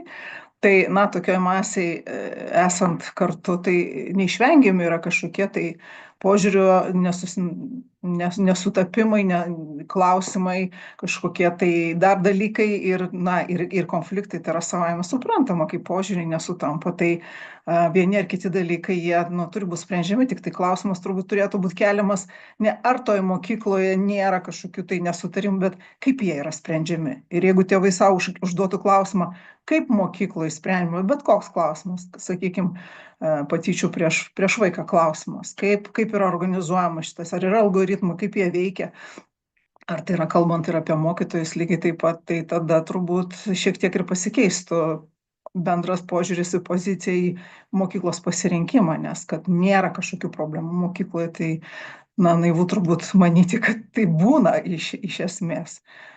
Tai va čia turbūt tas galbūt kalbėjimo ir klausimas ir to transliacijos, kad gal šiek tiek kitaip reikėtų pasižiūrėti į mokyklos pasirinkimą, o ne tik tai per žiniasklaidoje užfiksuotų tokių skandalų ir skandalėlių skaičių. Kągi, tai labai ačiū ir dar kartą tikrinuosi, ar nėra norinčių užduoti klausimą ar pasisakyti, taip pat mūsų susiruošimą. Nėra klausimų. Aš tik tai dar norėjau, galbūt daug čia minčių prisirašiau, kai klausiausi ir pranešimo, ir kalbėtojų. Tai bandysiu keletą tokių, tai iš tikrųjų labai vieną tokį esminį dalyką išryškino per pranešimą sąvoką, išsigryninimas ne tik teisiniuose dokumentuose, bet labai svarbu ir mokykloje iš tikrųjų susitarti, apie ką kalbam. Apie smurtą, apie konfliktus, apie patyčias, apie mobbingą. Kodėl tai yra, nes vėl aš grįžtu, tai ką aš labiau žinau apie mokinių patyčias tarp mokinių, tai iš tikrųjų yra ir Amerikoje Smito tyrimai, kur atskleidė problemą, sunkiai sprendėsi, tol, kol iš tikrųjų nesusėdo visos grupės bendruomenės ir galų gale sutarė, o kas tai yra. Nes galbūt, vadovas nereaguoja, gal jam čia atrodo toks eilinis konfliktas, ne mobbingas, gal kitam atrodo mobbingas ir panašiai. Tai man atrodo, labai svarbu iš tikrųjų, kalbant apie patirtis, išsigryninti savokas, bet ne tik išsigryninti, bet kad kiekvienas suprastų, kas tai yra ir galbūt tos reakcijos būtų kitokios. Labai pritarčiau čia kalbėjusiai Jolantai gerbiamai ir kitiem, čia tas praskambėjo, nebeslėpkim. Tai vėl aš labai laukiu to momento, kada irgi 2008 metais mes pradėjom su norvegais Solvėjaus patyčių prevencijos programą ir atsimenu net gerai Vilniaus mokyklose, tiesiog mes kartu su svečiais važiavom ir diskutavom ir beveik visos mokyklos sakė, nėra pas mus patyčių. Viena kita ir iš tikrųjų 2008 metais pradėjom programą, tai mūsų visos grupės didžiulių pastangų dėka mes važiavom į mokyklas, kalbėjom apie tai, nebijokit, jeigu yra patyčių, tai nereiškia, kad blogai. Tai jau, sakykime, jau kokiais 15 metais pačios mokyklos skambindavo ir sakydavo, mums yra tokia situacija, ar galim vykdyti tą programą. Kartais mums iš kitų institucijų pasakydavo, kad va šitoj mokykloje patyčios didelės, o va mokykla neina į programą, bet mes sakėm, čia mokyklos pasirinkimas. Tai galvoju, labai būtų svarbu ir kad dabar ir atliekami tyrimai ir mes kalbamės, kad tiesiog labai aiškiai, net ir vadovas jis neturi bijoti, taip yra situacija, susiduriam su įvairovė, susiduriam su įvairiais dalykais, kur galbūt ne visada ir mokytojo kompetencijos pakanka, jam reikia pagalbos iš kitų, tai šiuo atveju tas labai svarbu neslėpti ir labai pritarčiau tai minčiai, čia kur praskambėjo gerbiamo Romo rekomendacijos, čia gal buvo iš tyrimo dalyvių siūlytos, kad galbūt kažkokia būtų nepriklausoma grupė, kur panalizuotų atvejį, bet būtent geranoriškai, nes taip pat man yra įstrigę iš mano praktikos, kai važinėjom po mokyklas ir mes audituodavom tą programą patyčių prevencijos tarp mokinių ir prieidavo keletas mokytojų, kaip taisyklė nedaug, per 10 metų gal buvo prie 4 mokytojai, jeigu teisingumo dėliai.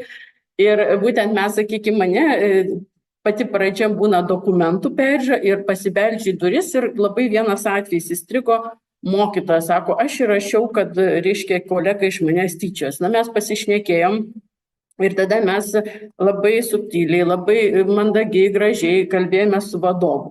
Ir pirminė jo reakcija buvo, oi, tai tai čia ta mokytoja, čia visa mokykla, žinau, baikit, čia viskas, kalbamės toliau apie patyčių prevenciją, ne? Tai galbūt iš tikrųjų kartais labai būtų tas žvilgsnis ne iš mokyklos, ne? Tai turbūt natūraliai ir pereinam prie kitos tokios potėmės mūsų, tai iš tikrųjų, o kokia pagalba, ne? Nes tikrai atrodo, jau šiais laikais mažai kas benustebino, tačiau iš tikrųjų mane irgi sukrėtė, kad pagalba realiai šeimos nariai tik teikia, ne? Kurie ir taip jau labai padeda tam mokytojui. Tai iš tikrųjų labai būtų svarbu padiskutuoti, o kokios tos galimybės, ne? Kokios tos priemonės gali būti. Tai kviesčiau dabar gerbiamą antrą diskutantę, tai Švietimo mokslo ir sporto ministerijos ugdymo departamento vadovė, daktarė Jolanta Navickaitė. Prašom.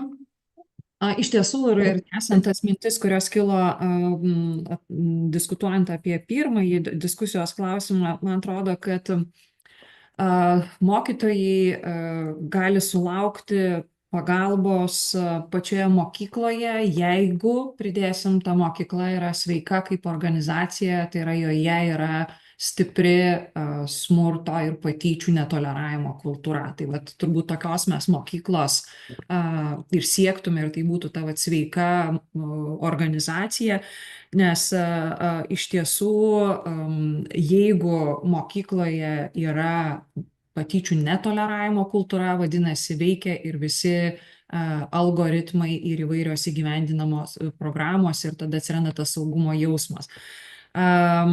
Kas turbūt be galo svarbu, nes čia ir Ilona paminėjo ne kartą Olvėjus programą, turim ir kitas įvairias patyčių ir smurto prevencijos programas, bet man atrodo, kas nutinka dažnai mokyklose ir kodėl dažnai pasigirsta pasakymas įgyvendinamos prevencinės programos nėra veiksmingos, dėl to, kad turbūt vėlgi labai nedaug mokyklų tą daro nuosekliai ir sistemingai.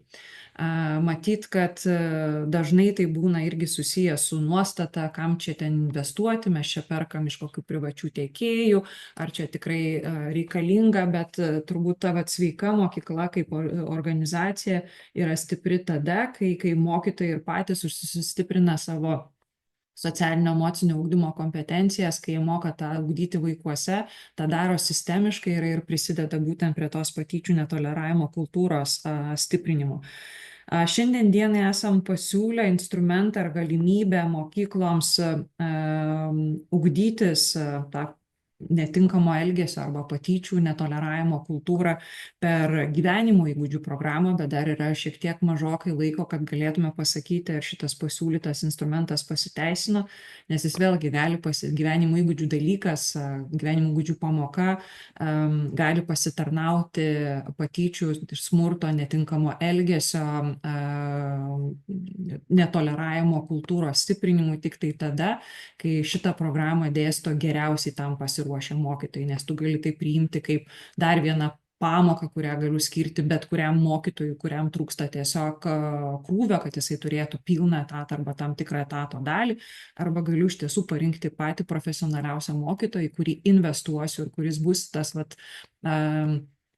kitokios kultūros mokykloje vedlys ir puoselėtojas. Ir iš tiesų turbūt labai priklauso ir nuo administracijos ir nuo visos mokyklos bendruomenės, kiek jie puoselėja atviro bendradarbiavimo, atviro kalbėjimosi kultūrą. Dėl to, kad, ką ir prieš tai sakiau, dažniausiai tai bijant pritraukti neigiamą dėmesį iš visur, iš steigėjo, iš kokių nors kontroliuojančių įstaigų, tai labiausiai vyrauja kultūra viską slėpti, bet jeigu tik tai atvirai nesikalbėsi apie tai, kas vyksta konkrečiose klasėse, tai iš tiesų tai nebevyks. Ir tikrai turim pavyzdžių, kur mokyklos savo veiklą grindžia ir besimokančių tokių profesinių bendruomenių sampratą, kur atvirai kalbasi apie konkrečias mokymo ir mokymosi problemas konkrečiose klasėse, bet tai nėra irgi toks visiškai išplitęs sisteminis reiškinys. Ir aišku, jeigu taip galvoti, kas yra tas pirmasis šaltinis arba kas turėtų būti pirmasis šaltinis mokytojui į pagalbą, jeigu nutiko kažkas mokykloje, ar patyčios, ar smurtas, tai aišku yra mokyklos vadovas. Ir turime turbūt irgi ugdyti jų supratimą, kad tai nėra šiaip savo procesas, kad tie patys mikroklimato tyrimai, tai ne šiaip savo tyrimas, kad neužtenka, ką Egidijus minėjo, atlikti ten į 5 metus kartą, kad tai turi būti kiekvienais metais tradicinis tyrimas, nes tik tai taip žmonės ne dėl pliuso pildys klausimynus, o tada pradės 1 metais užpildys dėl pliuso, negausi ten gal didelės naudos. Toliau, jeigu tu analizuosi ir dirbsi su tais rezultatais kaip vadovas, tu pradėsi kurti tą kultūrą, kalbėjimosi kultūrą ir pradėsi iš tų tyrimų, kuriuos užsakinėjai ir darai kasmet realią naudą ir įžvalgas, ką tu galėtum kaip vadovas padaryti geriau. Nes tai ypač labai svarbu, kai mes kalbam apie socialinį smurtą ir verbalinį smurtą, ir ką ir Romas savo pranešime kalbėjo, kad jeigu mes neskirsim dėmesio ir nevaldysim socialinio ir verbalinio smurto, tai iš esmės tai paskui pavirs visiškai nevaldomų, destruktyvių elgesių ir tada jau mes matom būtent tuos įvairius pratrūkusius smurto atvejus mokyklose. Ir aš neatmesčiau ir atsakomybės, ir galimybės įvardinti kaip vieną iš svarbių pagalbos šaltinių mokyklai ir mokytojui ir mokyklos vadovui, tai yra mokyklos steigėjo. Nes iš tiesų valstybė skiria finansavimą mokytojų darbo užmokesčiui, priemonėms įsigyti ir panašiai, tačiau mokyklos steigėjas yra tas, kuris gali numatyti finansavimą ir kitoms reikmėms. Iš mokyklų vadovų daug girdime, ir čia ką ir Romas savo tyrime pristatė, yra dar ta smurto rūšis, kaip smurtas patiriamas iš tėvų. Mes tikrai turim kai atvejų arba situacijų, kai tėvai menkina mokytoją, jo profesionalumą ir darbą, kritikuoja, kišasi, reikalauja iš mokyklos vadovo ten mokytoją atleisti ar panašiai. Tai irgi sukuria nestabilumą mokytojų situacijas, patiria jisai dėl to stresą. Ir neretai tokiose situacijose reikalingos ir įvairios teisininkų raštai, atsakymai, patarimai ir panašiai, arba teisinės kitos paslaugos, kurių mokykla negali įsigyti, jeigu šitam dėmesio neskiria steigėjas. Lygiai taip pat, kas ir tyrimo metu nuskambėjo, yra daug mokytojų, kurie yra patyrę tam tikrų tokių stresinių situacijų ir išgyvenimų, kuriuos jie nešiojasi savyje ir galbūt tikslinga ir laiku suteikta psichologinė konsultacija ar keletas konsultacijų gali iš tiesų būti kaip tik tas sprendimas, kuris išlaikys ir mokytoją sveiką kaip žmogų, kaip mokytoją ir išlaikys jį dar ir švietimo sistemoje. Tai steigėjas tikrai gali skirti ir dėmesį ir lėšų būtent tų teisinių ar psichologinių paslaugų įsigijimui, jeigu tik tai to reikia.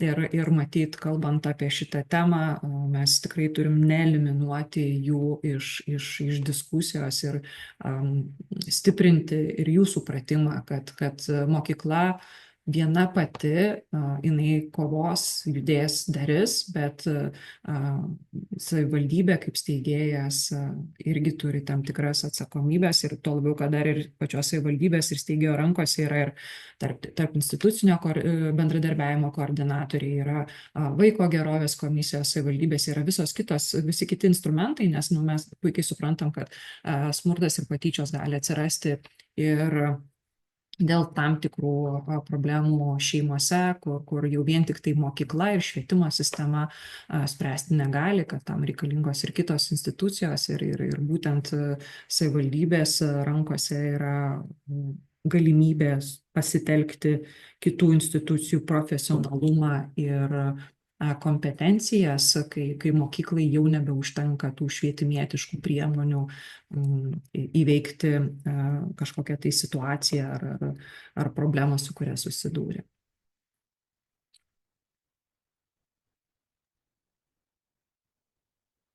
Ačiū Jolantai už tokį įvadą.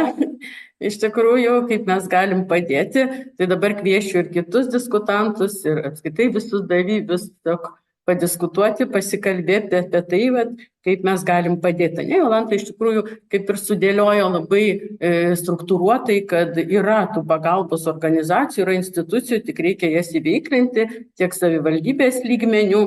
Ir aišku, pritarčiau tikrai prevencinės programos, nes buvo mūsų pačių irgi atliktas tyrimas apie psichinę sveikatą. Tai mokytojai žymėjo, kad tik 10% jie mato tą veiksmingumą prevencinių programų. Ir būtent tose mokyklose, kur atrodo yra. Bet aš matau, Aistė kelia ranką, tai labai prašau įsijungti diskusiją. Ačiū.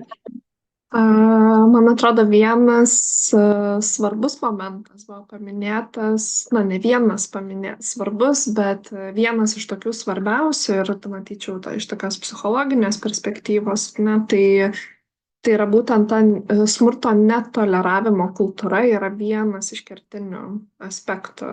Įsivaizduokime mokytojo situaciją, kuris patiria smurtą ir kaip žinome dabar jau iš duomenų, jisai kreipiasi į administraciją ir pagalbos nesulaukia, iš šeimos sulaukia, bet pažymėsiu, tik tai 30%, kurie kreipiasi ir sulaukia iš šeimos, tai vis tiek yra labai nedidelis skaičius. Ir dar, kai yra iškviečiami tėvai į mokyklą, tai tėvai lieka teisūs, nes siekiama išlaikyti, kažkaip, kad tėvai būtų patenkinti ir panašiai. Tai yra tokia beviltiška situacija iš tiesų ir norint, apskritai žiūrint į smurtą, tai yra visuomeninė problema, o visuomeninė jį yra todėl, kad mes jos niekaip negalime spręsti izoliuotai. Jeigu mokytojas patiria sisteminį smurtą savo darbo vietoje, jis gali eiti pas psichologą ir tvarkyti su savo emociniais sunkumais, bet jeigu tai kartojasi visą laiką, tai į nieką neveda, tada reikalingas kažkoks pokytis. Tai dėl to tai yra tokia visuomeninė problema, tokia labai plačia prasme, kad visos visuomenės dalis reaguotų į smurtą kaip į netoleruotiną dalyką. Ir tas yra labai svarbu, kad kažką galėtume iš tiesų dėl to padaryti. O kaip siekti to smurto netoleravimo kultūros, tai čia jau yra toks labai kompleksinis, kai vengia apie tai kalbėti tiek auka, tiek, kaip minėta, ir pati administracija, taip pat tas netylėjimo kultūra, kažkaip tokio kalbėjimo ir normalizavimo apie tai kalbėtis, ir tada visi jau kiti sisteminiai veiksmai. Ačiū Aistei, kaip ir prieš tai gerbiamas Romas sakė, kad tas išmoktas bejėgiškumas, o tas išmoktas bejėgiškumas atsiranda iš to, kad, kaip ir minėjot, kad jeigu visos visuomenės dalys supras, kad tai yra smurtas, kad reikia pagalbos, kad ne pats žmogus kaltas, tai iš tikrųjų tada gal ir tas bejėgiškumas nebus toksai išmoktas, o iš tikrųjų įgalins kreiptis tos pagalbos, bet labai svarbu, aišku, kad ta pagalba būtų, nes ir atsižvelgiant į pačią situaciją, nes vėl mes turim miesto mokyklas, mes turim miestelių mokyklas, vienose vėl negalim taip teikti, kad miesteliuose mažiau pagalbos, kai kuriuose gal net ir daugiau, bet aišku, galim daryti prielaidą, kad mažiau yra. Ir dar man tokia mintis dėl pagalbos, iš tikrųjų, kad labai daug kas minim tyrimus, aš labai pritariu, kad iš tikrųjų apskritai apie psichinę sveikatą mokyklose kalbėtis, bet būtent, kad tie tyrimai turi būti mokyklai. Nes vėl mano patirtis rodo, kiek mes tyrinėdavom mokinių patyčių atvejus, jeigu tik mokykla žino, kad ir kaip mes ten akcentuojam anonimiškumą ir visa kita, kad bus ne mokyklai, tai šiek tiek vėl atsiranda įtampa. Kada tyrimai mes pasakom, tai yra jūsų mokyklai, aš pati kaip padėjau mokyklai gyventi, aš sakydavau, čia yra jūsų tyrimai, jūs galite dėti į stalčių ir nieko nedaryti, bet jūs galite turėti tyrimus, įrankį, kaip su tuo tvarkytis. ne? Tai va čia irgi labai svarbu. Matau, Egidijus kelia ranką, prašom, pasisakyti. Tai aš pritariu visiems kalbėjusiems, kad būtina yra netolerancija patyčiom, smurtui ir panašiai, bet va čia iškyla didžiausia problema, nuo ko ir kaip tai pradėti daryti, kad ta netoleravimo kultūra kiekvienoje švietimo įstaigoje atsirastų. Tai dėl to ir sakiau, kad jeigu per 5 metus mes pajudėsim bent žingsnelį į priekį tą linkme, tai jau bus geras dalykas. Ir dabar jau reaguojant į tai, ką pasakė gerbiama Jolanta, administracija, savivaldybė, taip, viskam šitam pritariu, bet yra, sakykime taip,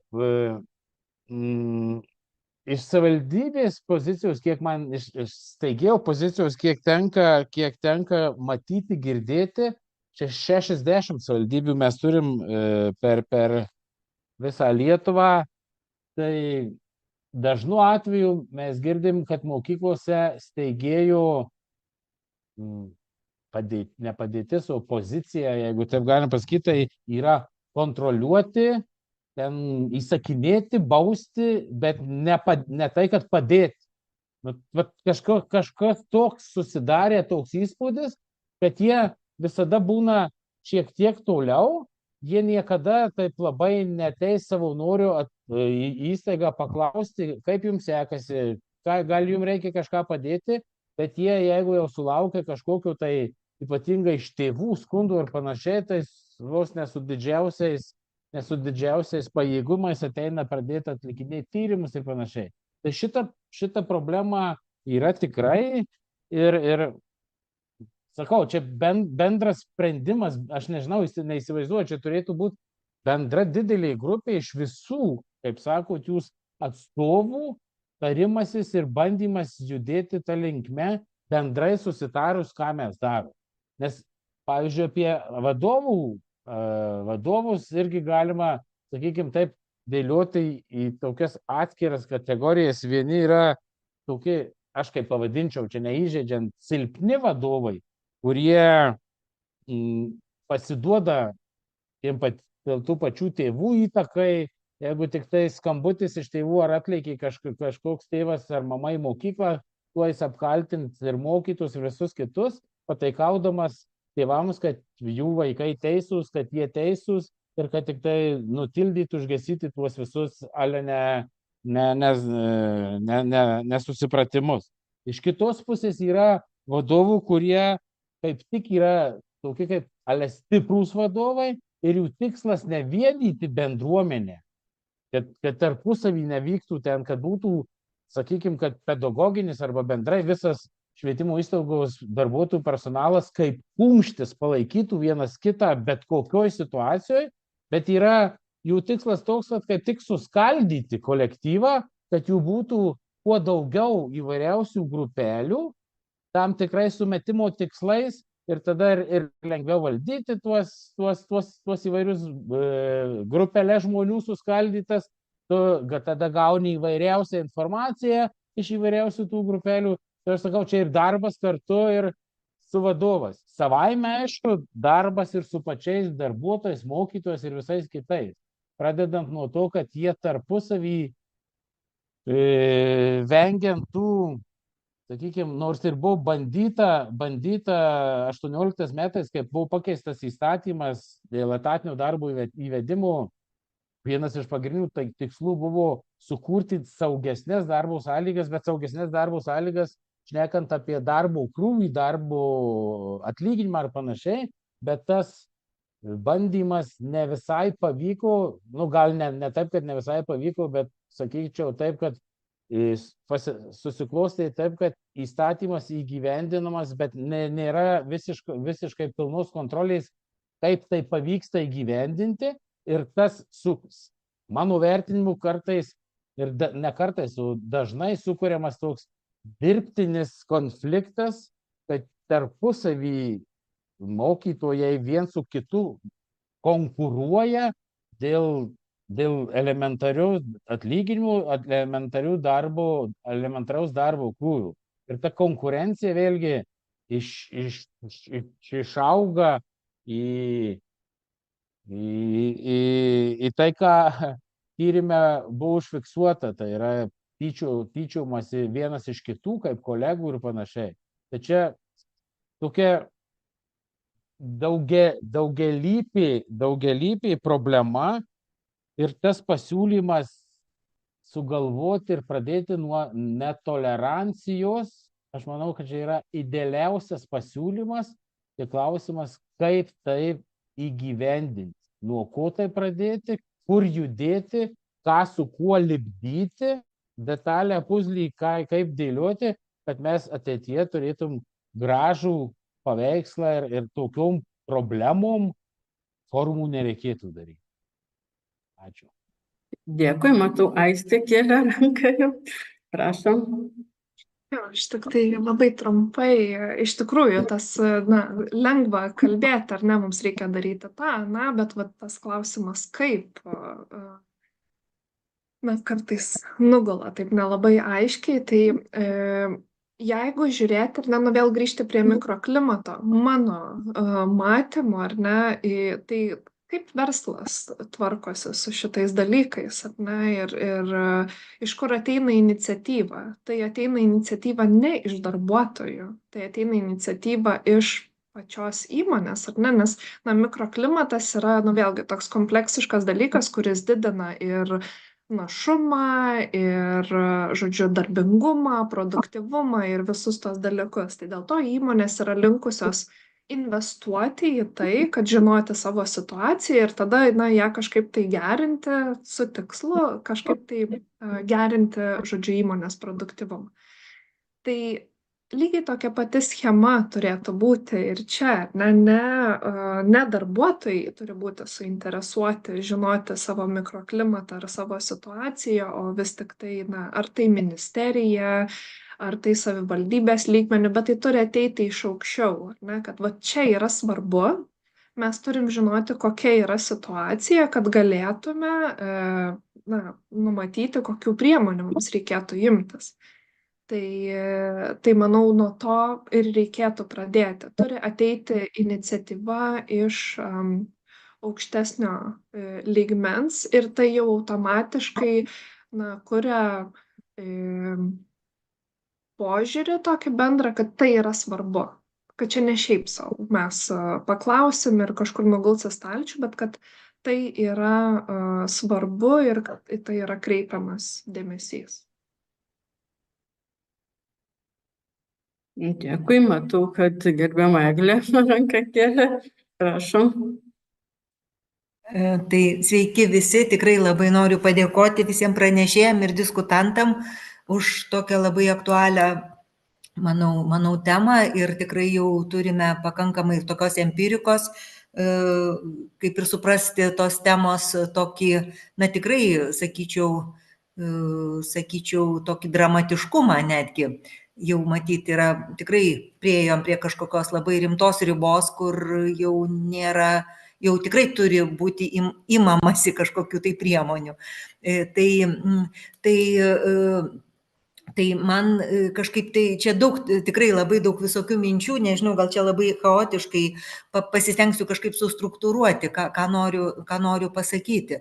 Tai man atrodo, kad tai, sakykime, mes šiandien kalbam ne šiaip apie smurtą mokykloje, bet smurtą prieš mokytojus. Tai reiškia, tas smurtas ateina iš mokinių, iš tėvų, tai aišku ir iš tarpusavio santykių įvairiausių ir kitų tų dalykų. Tai turbūt pirmiausia, viena iš tų priežasčių, dėl ko taip yra, tai matyt, apskritai, jau čia ir buvo tai ir kalbėta, kad mūsų visuomenė yra vis tik pakankamai toleruojanti smurtą. Ir manau, kad čia daug kitų tyrimų, kurie kalba apie ten smurtą prieš moteris, žodžius, ir kitų turbūt daug tyrimų tą patvirtina. Kad vis tik mes tą smurtą toleruojame. Ir va čia ir kyla klausimas, kaip pasiekti tos nulinės tolerancijos tam smurtui. Tai man kaip ir į galvą atėjo tokios kaip ir, kad turėtų būti tokios kietosios priemonės ir minkštosios priemonės. Tai kietosios priemonės, tai ir jau buvo ir paminėta, ir jau profesoriaus Romo pristatyme, kad vis tik turbūt yra ir tam tikra teisinė atsakomybė, vis tik turėtų būti labai labai sustiprinta ir galbūt ne tik, kad sakykime, kaip siūloma, kad mokytojams būtų suteiktas toks statusas, kaip tos profesijos, kur yra kažkokios pasiekmes ten už smurtą ir patyčias, bet aš manyčiau, kad apskritai turbūt ir mūsų mokyklų taisyklės turėtų būti daug griežtesnės.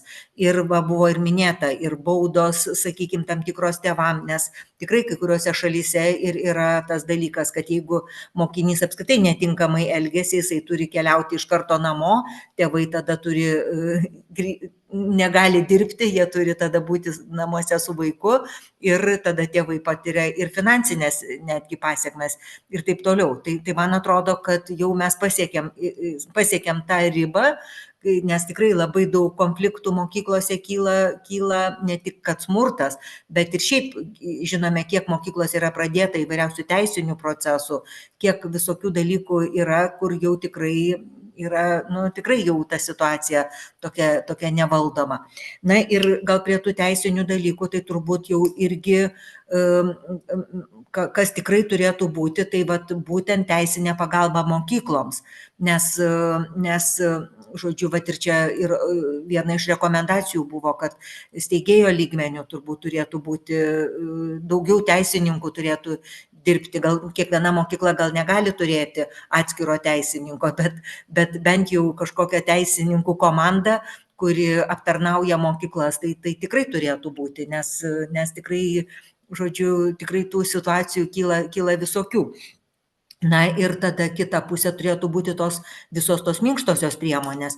Ir aš galvoju, kad galbūt netgi ir pats mūsų ugdymo turinys turėtų keistis, nes vis tik mes turbūt kaip visuomenė ir turim, turbūt nesvarbu, gali mes siekti labai aukštų ten akademinių pasiekimų, bet jeigu mūsų visuomenė bus smurtaujanti, žodžiu, jeigu joje vyraus tokia kultūra, tai mes nieko nepasieksim.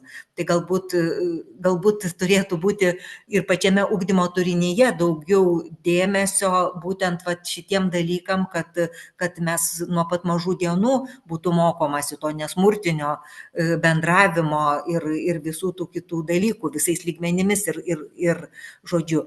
Ir dar vienas dalykas, apie ką aš pagalvojau, kad irgi teko girdėti, ir čia jūs turbūt kaip šitos ryties specialistai tą geriau išmanote, kad pavyzdžiui labai daug dėmesio skiriama būtent socialinių darbuotojų, rengiant socialinius darbuotojus ar stiprinant jų kompetenciją, būtent kai jie yra apmokyti daugybės įvairių strategijų, kaip reaguoti į smurtą, kaip tvarkyti su smurtu. Ir jie tikrai, žodžiu, nes aš taip kaip matau ir kiek irgi girdžiu, kad, sakykime, mes kaip mokytojai, kaip pedagogai, mes visiškai nesame mokomi to.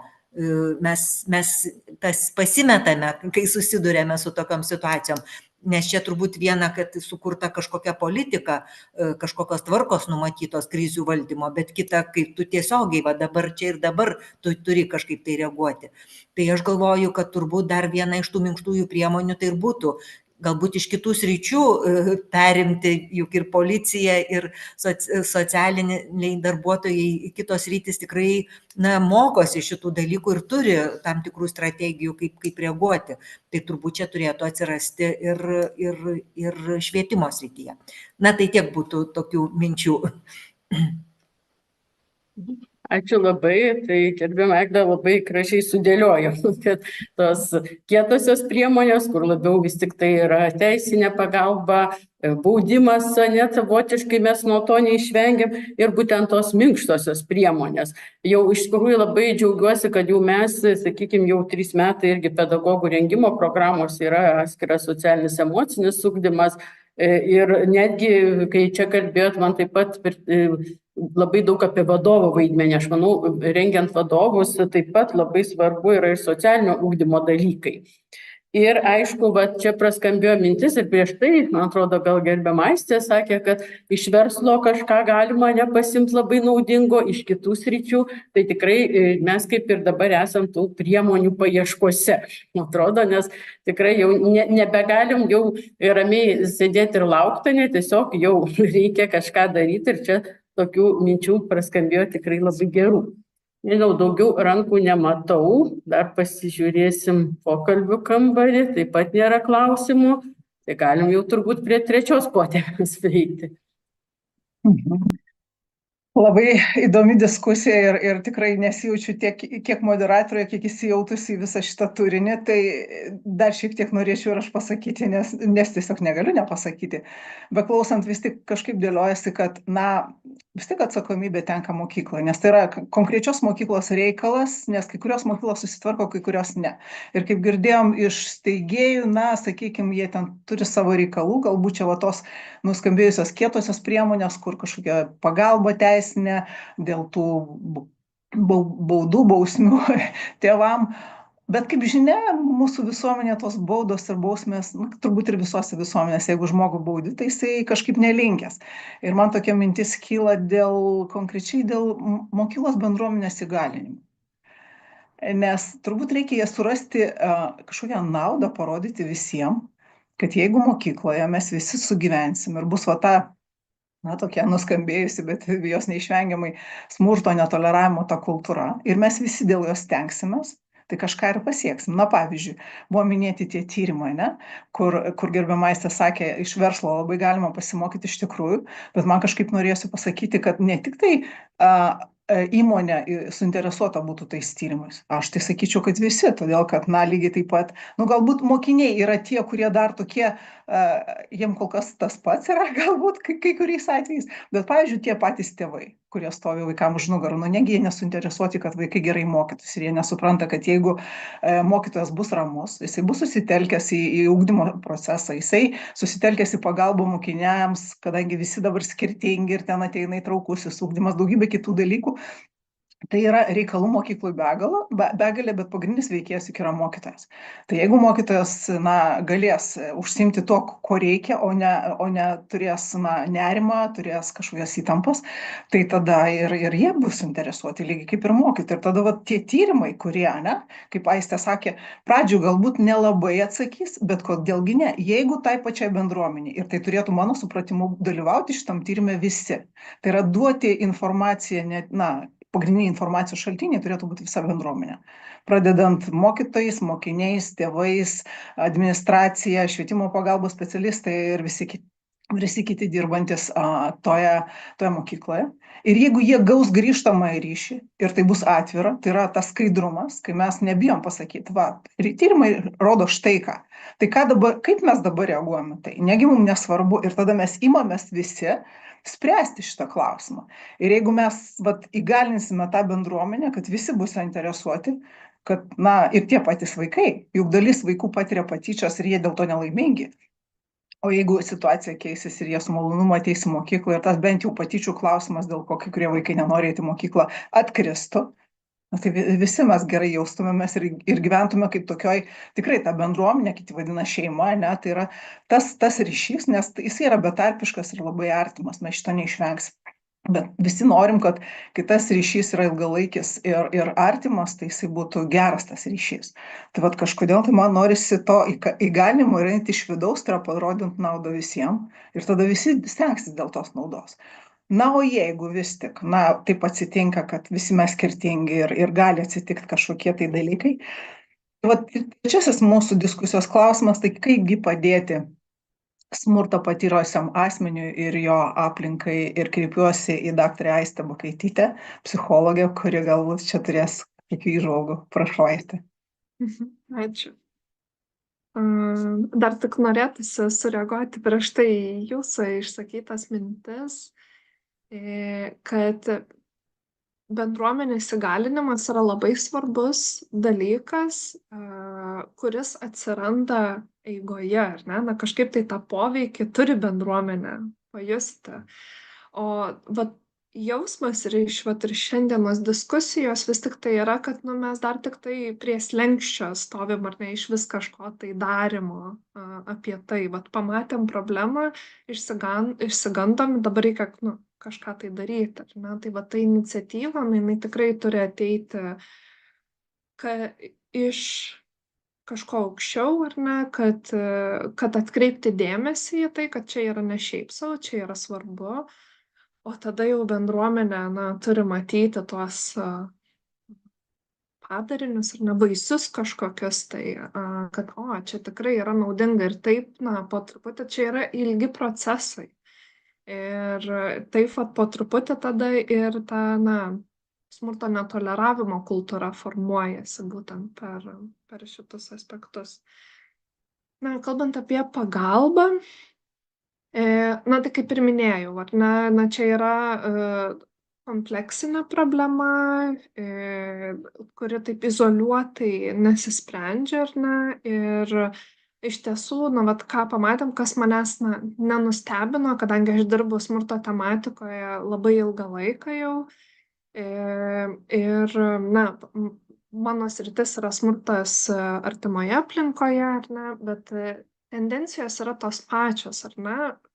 Didelė dalis žmonių net nesikreipia pagalbos arba jiems užtrunka labai ilgą laiką, kažkokių itin stiprių neigiamų padarinių, tai yra per ilgą laiką užsitęsia kažkokie psichologiniai sunkumai, tai gali būti nerimas, depresija, potrauminio streso simptomai, netgi suicidinės mintis arba ketinimai, kurie jau veda, ar ne, kad aš turiu jau kažkam apie tai papasakoti, nes aš šitaip gyventi nebegaliu. Tačiau, tai tikrai dažnai yra ta problema, apie kurią vengiama kalbėti, nes smurto aukos, nesvarbu iš kokio šaltinio tas smurtas patiriamas, jos dažnai išgyvena, kas gali nustebinti, tai yra gėdos, kaltės jausmus.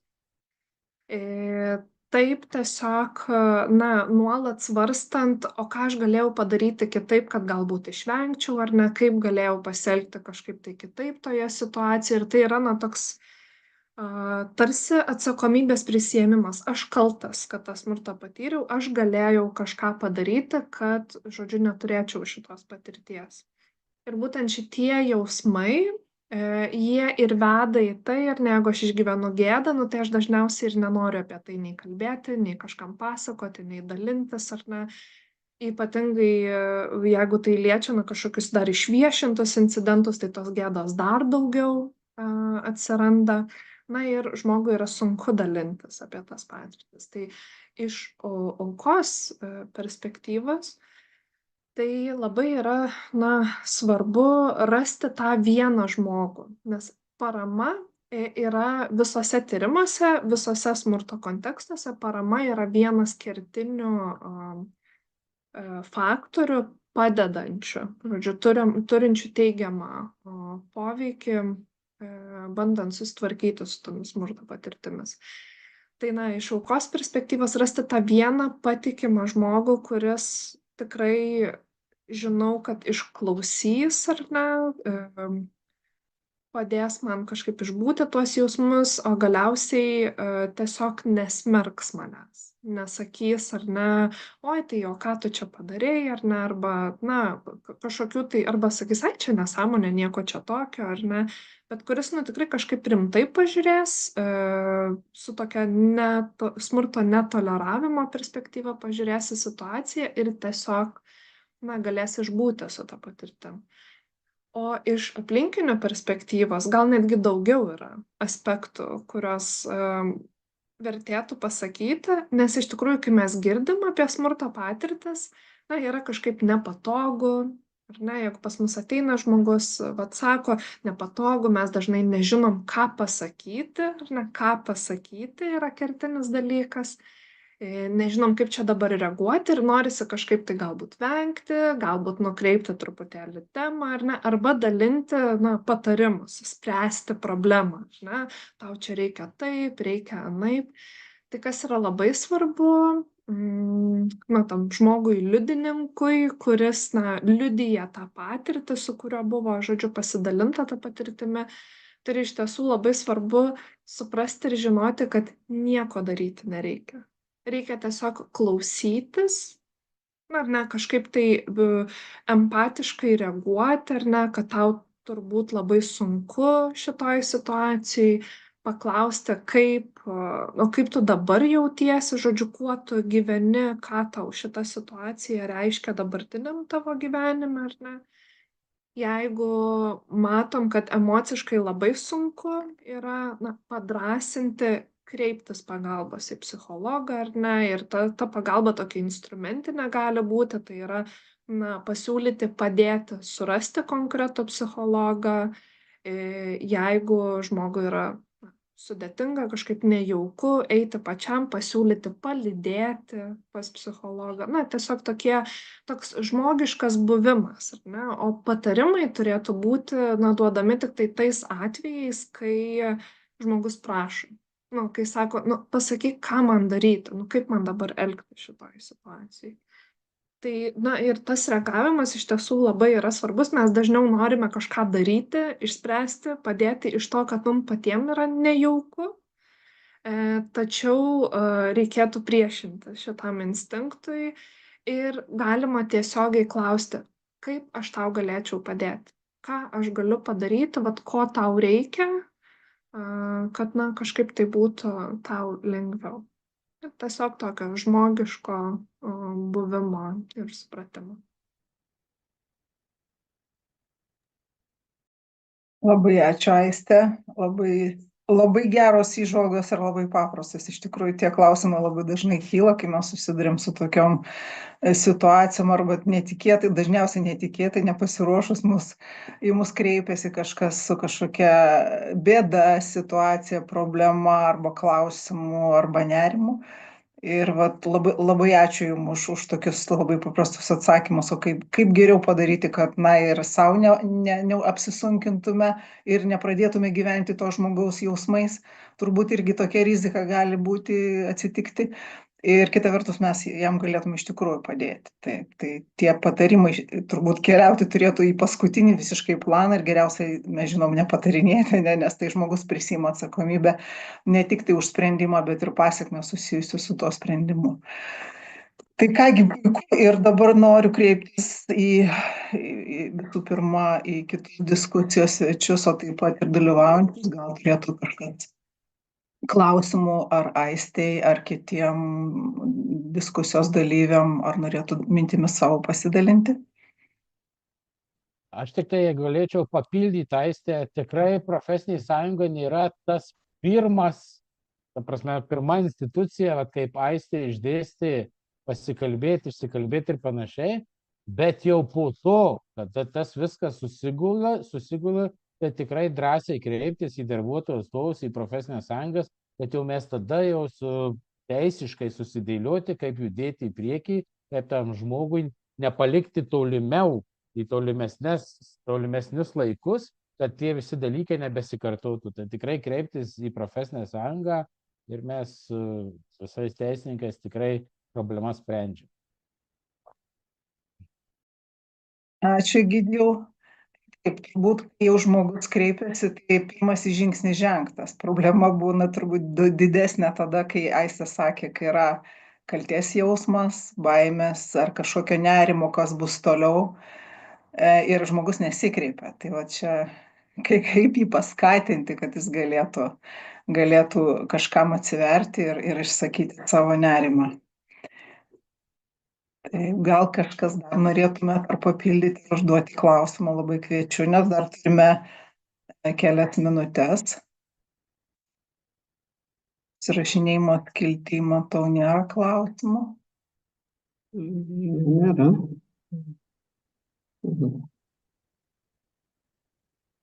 Tai rankų nebesimato, klausimų nebesimato.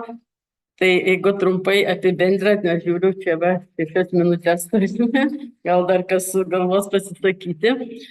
Iš tikrųjų, šiandien aptarėme, susipažinom su tyrimu Ir tai inspiravo mūsų diskusijai ir manau, kad realiam praktiniam veiksmam iš tikrųjų kaip vykdyti intervenciją, prevenciją, nes patirtis labai skaudžios. Kai tu matai gyvus tokius pasisakymus, įsivaizduoji, kad žmogus kasdien eina su tokiu jausmu į darbą ir dirba su vaikais, kur turi pastebėti ir vaikų jausmus, nuotaikas, tai iš tikrųjų nebegalim, kaip kažkas ir sakė, nieko nebedaryti.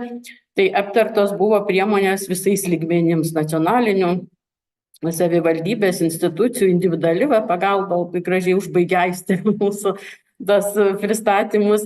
Iš tikrųjų, man labai džiugu, noriu padėkoti Egidijui, kuris pirmas diskutantas pradėjo ir tokią realesnę situaciją, aiškiau, kas vyksta mokyklose, ypatingai man taip nuskambėjo su vadovais, kad yra skirtingi ir kad irgi labai svarbu yra iš tikrųjų ir vadovo, ar jis gali paaštrinti situaciją, ar iš tikrųjų išspręsti ją.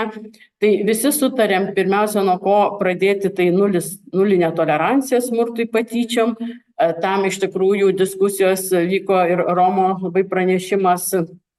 Man labai mintis patiko, kad iš tikrųjų sąvokas išsigryninti ir, kaip minėjau, labai svarbu į bendruomenę keliauti ir su ta samprata ir analize. Iš tikrųjų pritarčiau vis tik ir Brigitai, kuris sakė, gal vis tik atsigręžti labiau į mokyklos bendruomenę. Taip suprantu, šiandieninė situacija tokia, kad dar prieš 10-20 metų mes turbūt net neįsivaizdavom, kad mokyklos kalbės apie tai, kad reikia teisinės pagalbos, ne? Bet iš tikrųjų šiai dienai reikia dėl to, kad mes jau einam visuomenė juda link to, kad labiau sprendžiame teisiniam priemonėm, o ne edukaciniam ar psichologiniam priemonėm, kalbėjimuose, bendravimu. Tai manau, tas labai svarbu irgi keisti tą požiūrį, kad vis tik vėl kalbėkimės, bendraukime ir aš klausiausi visų pasisakymų ir man dar viena mintis atėjo, kad vis tik tai reikėtų pradėti nuo konfliktų, nes smurtas, jis neatsiranda. Taip gali staiga ekspromtu, bet dažniausiai, jeigu konfliktai nesprendžiami, tai jie augina smurtą. Tai man ir iš tikrųjų labai Jolantos ta mintis, kad prevencijos programos, jos neturi vykti kaip labai gražiai kažkada norvegai pasakė kengūros principu, ne? Va, čia atsirado nauja programa, pasiemam, 2 metus pavykdėm, tada 2, 3 ir taip iš tikrųjų aš žaviuos mokyklom, žinau mokyklos, kur vykdo 12 metų tą pačią programą, bet vėl labai svarbu nepalikti mokyklos vienos. Dažnai mes irgi turim prisimti savo atsakomybę, kartais mes sukuriam programas, mokyklom, išmokome mokyklą vykdyti tą programą, bet ir paliekam. Tai vėl sėkmingo tos programos, kur, žinau, mano pati mylimo Alvėjaus programa, nes aš ją tiesiog labai gerai žinau, kas 2 metus atvažiuoja auditoriai, neaudituoti, kad jūs blogai ar kažką kalbėtis, ne? Su bendruomenė ir su vaikais, mokiniais, administracija ir man atrodo tai labai veiksminga.